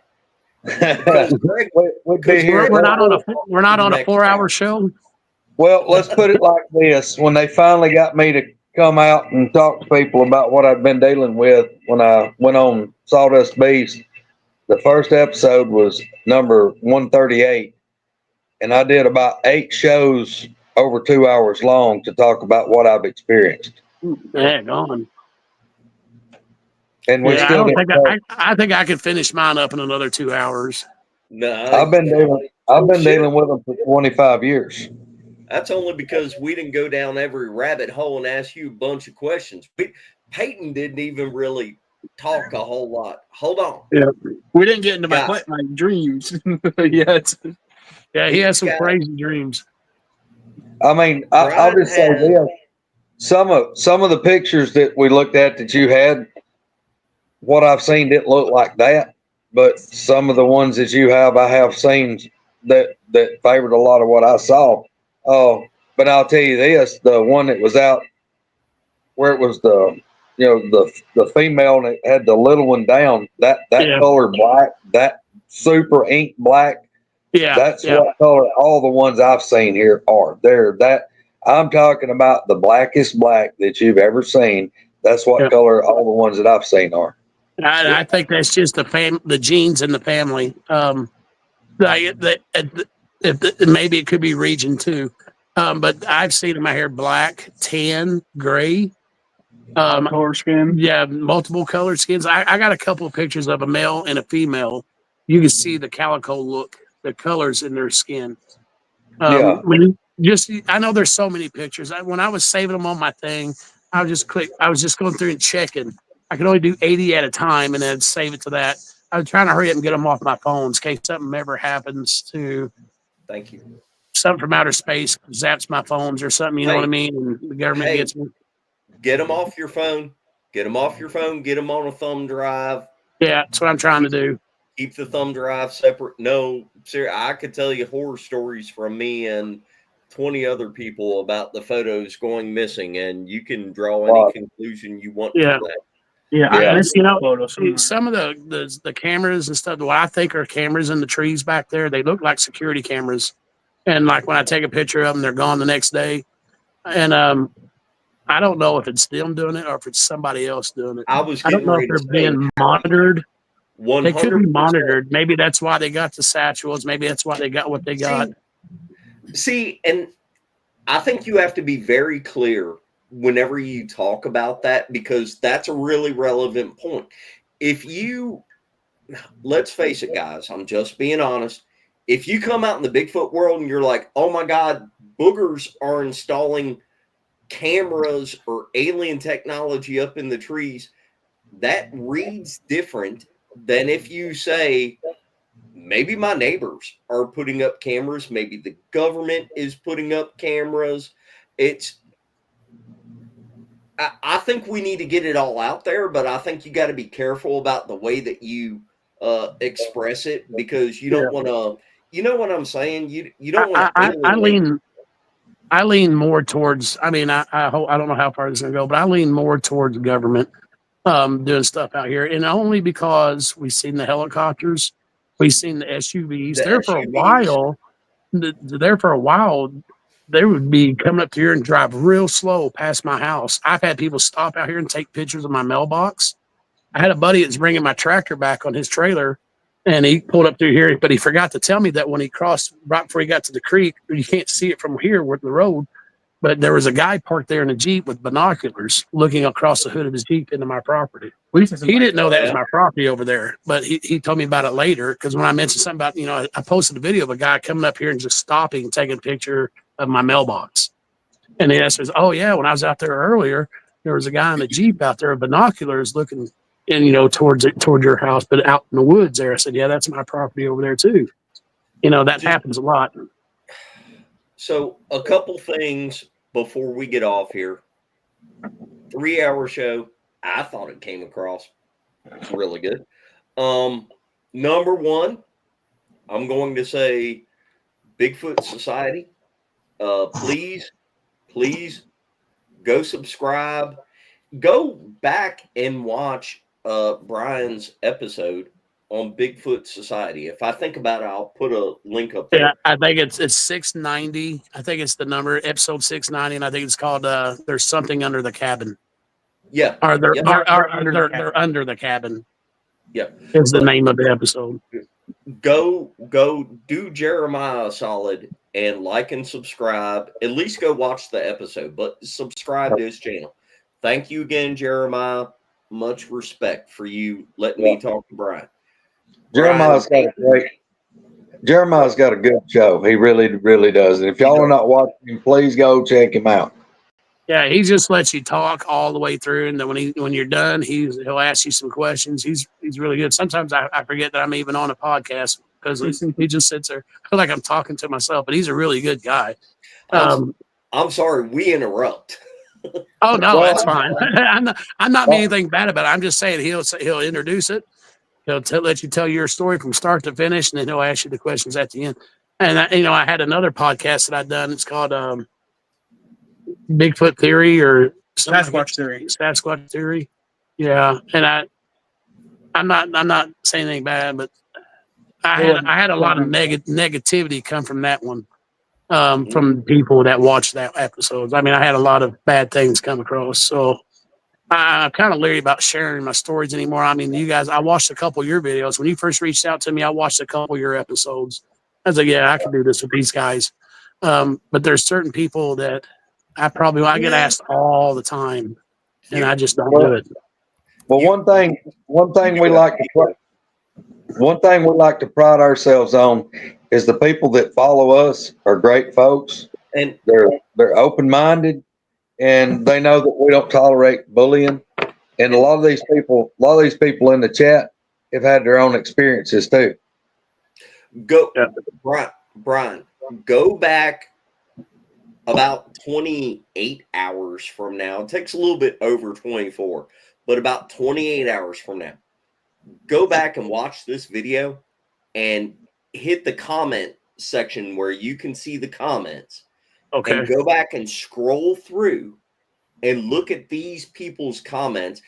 I want to tell you, we had a little bit over 200 at one point watching the show live. Go back and look at the people's comments. If you see something specific that you want to reply to, you can make a comment to them directly after the show is posted. Please come back on and do part 2 because we got a lot more to get into. It's Oh just, yeah, you got. We just scratched the surface on this one. see, there are people hold on. writing questions right now. Sharon, No, you calm down. There was already questions in Judy's defense, and so we I didn't said get to Sharon. it. Sharon asked it too, so hold on. Let me go back. I think Peyton's scrolling through them right now on his phone. He'll probably answer some of them. Okay. Judy said, have you ever heard far away drumming? No. I only thing I've heard far away was the howls. They're not very vocal out here, but I have heard them way. There's like over 100 acres back behind my property that nobody lives on, and I know they're back there too. There's a dried creek bed that runs through there. That's why they call it. Well, can't say the name of the road, but anyway. I hear howls back there. I hear them fighting. I've heard them fighting back there. The yelling back and forth. Oh yeah, the yelling back. I think I even have it on recording. Yeah, no, we were up here, and then there was one about 40 yards in the woods were there. There's like smaller ones, remember? And then they were making vocal noises, and then there were some behind us, 80 yards that way, and then they were talking to each other, and then but and from a distance and very far away, there was more making like aggressive howls. It was like we thought that they were like territorial battle. Yeah, I thought there was some back there by the dried creek fighting, arguing and fighting, and these other ones up here were communicating with each other, the younger ones. Like, I think they were come up here because it's safer up here away from what was going on back there. Because if something ever happened, they needed a place that I'm let the little ones in the house. You know what I mean? If they need to get out of danger, they're coming in my house, and I'll have my double barrel or something on me. You know, they ain't nothing gonna hurt them. I feel like they feel like this is a safe place. If something ever went down, they would come straight here. At least the little ones. I think they know to come here. Well, you're the safe neighbor. You know how to teach your kids to go to the safe neighbor. Right. Lurks a lot has a good question, but before you answer that, Squirrel, leave that up on the screen. Have you ever heard metal sounds, like a metal door opening and closing? I have, but it's more of a tinging sound, like a ting. I've only heard that a couple of times. It sounded like metal hitting, but it almost sounded like something hitting an anvil, but not real hard. You understand? Like the ting sound that you tap an anvil. It almost sounds like that. I know. I've hit an anvil. I heard a lot of rock clacking. I hear rock. I even got a pretty good video of rock clacking. Oh yeah, I gotta get. I think I sent you the video of rock clacking. And that one night when you had to go to work, I sent you all them videos. I think one of them's the rock clacking video. Hey, that's interesting because you don't get a whole lot of the rock clacking, especially down here. Well, in my experience, personal experience, I've only heard it a couple times, but that's interesting. Yeah. Lurks a lot said, do they have longer canine teeth or square chiclet? Square. Well, the majority are blocky, square teeth. Some of them got really jagged, messed up teeth. I worry sometimes by giving them sweets because I'm afraid, like, some of them teeth are so messed up, I'm afraid it's going to give them a toothache. And I don't want to get them sick by getting an infection or something by giving them sweets. I always tell them when I give the sweets to them, this is for the young ones. I mean, because I know their teeth are good and they can probably handle the sweets here now and again. But you get a bad broken tooth and you got a hole in it and you throw a donut down there, it's going to hurt. You know what I mean? I don't want them coming back at me and say, hey, you gave me something that hurt me. So I try to. Have you ever gifted them, like, maybe say a double handful of just salt? Just granule salt? Okay. No, I never tried. I mean, I never seasoned anything. I never anything I put out other than buttered popcorn. That'd be the only thing that had seasoning. Like if I give them meat, or I gave them jars of peanut butter. They love peanut butter. They love, like I said, buttered pop. If you ever go out and you want to try to make friends with one, give them buttered popcorn. They love that stuff, man. They love the smell. The red apples. If you'll think about it, that salt probably, or that popcorn probably had salt on it. Yep. Oh yeah, I put salt on the popcorn. That's the only thing I did seasoning because I eat it. I gave it to him like I would eat it because I actually got me a couple handfuls as I was walking back here. I like pizza. I would suggest, no Thank joke, you. if you've got if you've got a rock or something, you're gifting them on. Just Yeah. take you a good about a whole handful of salt and pour it in a little pot and see what Okay. happens. I'll put it on that stump back here. It's a rotten tree stump, probably about that big around. Yeah. It's not a stump, but it's a log. It fell Shit. on the other side of my lean-to. I'll just pour it on there because I gift on that all the time. For I'll just pour $2, some on you there, get and a box of that'll get in that salt. bark too. That'll get into the stump. They might chew on it. Just go get a box of kosher salt for $2 at Walmart. Yeah, and then They'll love you. Okay. Hey, what was that, Squirrel? What Yes. was that? Well, was a back to the question- salt thing or whatever. We've got horses, and if you don't keep salt blocks out for them, a lot of times you'll see them like nipping on the ground with their lips, and that's what they're Trying to doing. get They're getting soil. like salt and minerals out of the Yeah. dirt. Yeah. Yeah. I thought about a salt block before, but Well, I was thinking for deer. I'll Yeah, tell but you this. That's If it.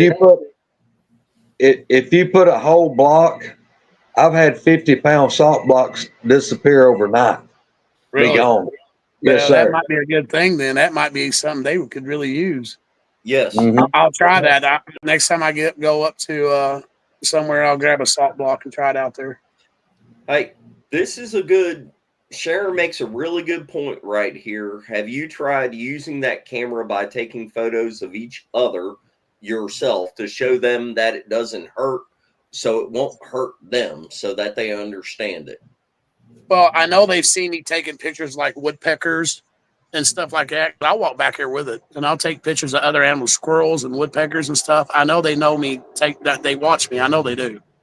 Thank But you. if I aim it at them, they don't want it. I think they know that's going to create a really clear picture. and It's they're gonna- able to maneuver and mess with the phones, and they won't be able to mess with. Yeah, I don't know if I don't think they've ever messed with my camera, my big camera, my Nikon. But I just know when I bring it out, they hide. They don't want no part of it. Do you play music for them? Somebody just I asked have. about. Yeah. What do you I think they think- like? I listen to the old classic rock, AC/DC and things like that. Like when I was sitting out here in that the young female walked up on the other side of the tree, 15 feet from me. I was just listening to music, and it was off I enjoyed it. It's pretty loud. So they all come up close just to listen to me play the music. I think she really liked it. She come up like I play old 70s music. I can't remember the songs like Stairway to Heaven, or not Stairway to Heaven, but stuff like that, and Yeah. they seem to like that type of music. But I'm sure they would like any kind of music. Try some old like 50s and 60s. Just saying, real like upbeat music, and see what you get. Okay. Yeah, because mostly I just play rock, classic rock, but I'll try other things. Yeah, I know try they that and like see that. What happens? Yeah, I've had people play flutes and not have any success. I've had what's that bowl? Oh, That- that bowl messed me up. That bowl that you hit and you rub it around and it makes a real Oh yes, yeah, like Yeah, that The sucks. singing bowl. Yeah, I don't think they like that. At They all. don't like that, I don't think. Not out here. They've I think had it's luck with it at other places, but not out here. I think it's probably because of the vibrations, not necessarily the sound that it makes. Right, It's right. a- it's a lower It messed frequency. Peyton up. Yeah, because there's like, It messed up his There's- vibe. He had to leave there. He was yeah, getting I was nauseous. getting the feeling like, I know sometimes, I'll get the feeling that they don't like something, and I think it's them trying to tell me to tell like the researchers that they don't like that, and then they'll mess me up really bad. Either he's getting zapped or the vibrations was messing with his medulla Oh. oblongata. Well, I think getting zapped probably is the vibrations. Remind me, and I'll tell you some things about tuning forks. Anyway, all right, y'all. We are well over 3 hours now. We're almost at 3.5. Brian can come back for part 2. Brian, Peyton, thank you for doing this. Appreciate it. Please go back and read the comments tomorrow, just so you can see what everybody was saying. If you want to respond back to them, Yeah, I will. I'll answer questions as much as I can. well, no, we're not pulling a Kumbo and going 6.5 hours because I got stuff to do. We only got a few more to go. I'm getting off here. Yeah. Brian can come back for part 2 or 3. I don't care. Yeah, Hey, listen, I do have some pictures I'm going to send to you that I want you to get to him, because some of the stuff that you showed today, I've got the exact same pictures.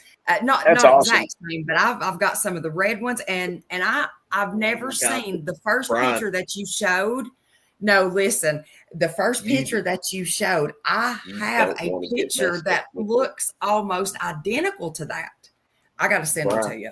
Yeah, I tell you what, Spencer, go ahead and give them my Facebook page, that something in the woods, and they could look at all my pictures. House, yes, you do not want to get tangled up with squirrel. I'm telling you now. He just says that because he's jealous. He don't want to share me with nobody. No, people like you, I would let in the group. That's fine. Yeah. Well, guys, Brian, Peyton, thank y'all for coming on. I mean, this has been great. And another reason I sit here and listen is you were on a great roll. It was just coming out, and then Spencer would interrupt, and I was like, well, it'll get back going, so we'll be off.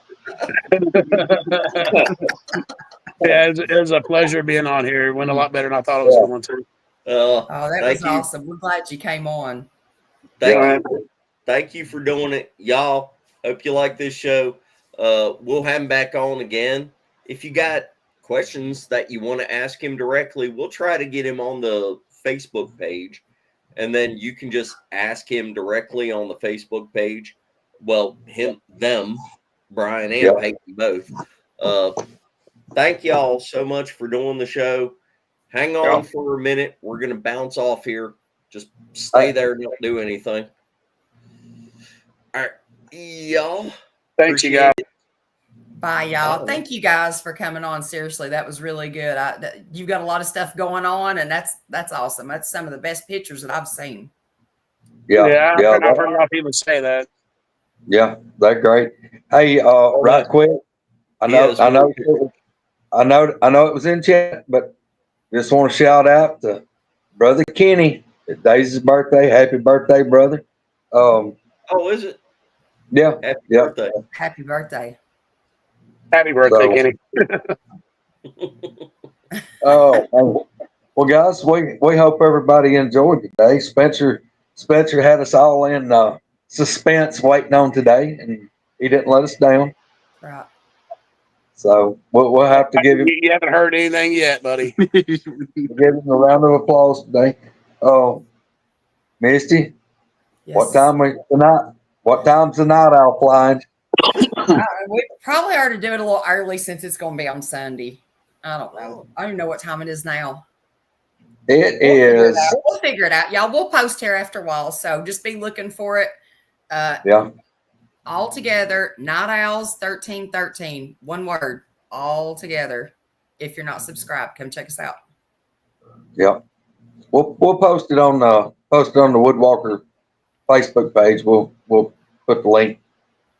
So big love, everybody. Glad y'all was here with us. Thank you. Y'all, hold on one moment. Thank y'all. Love y'all. Good to see you.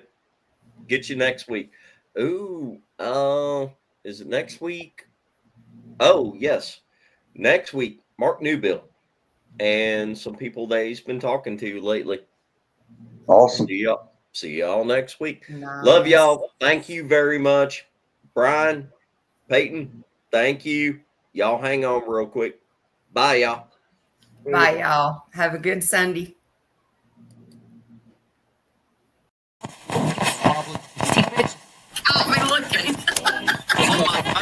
On the computer, you have to hit okay. Anyway, just turn me on, turn me up, and turn me loose.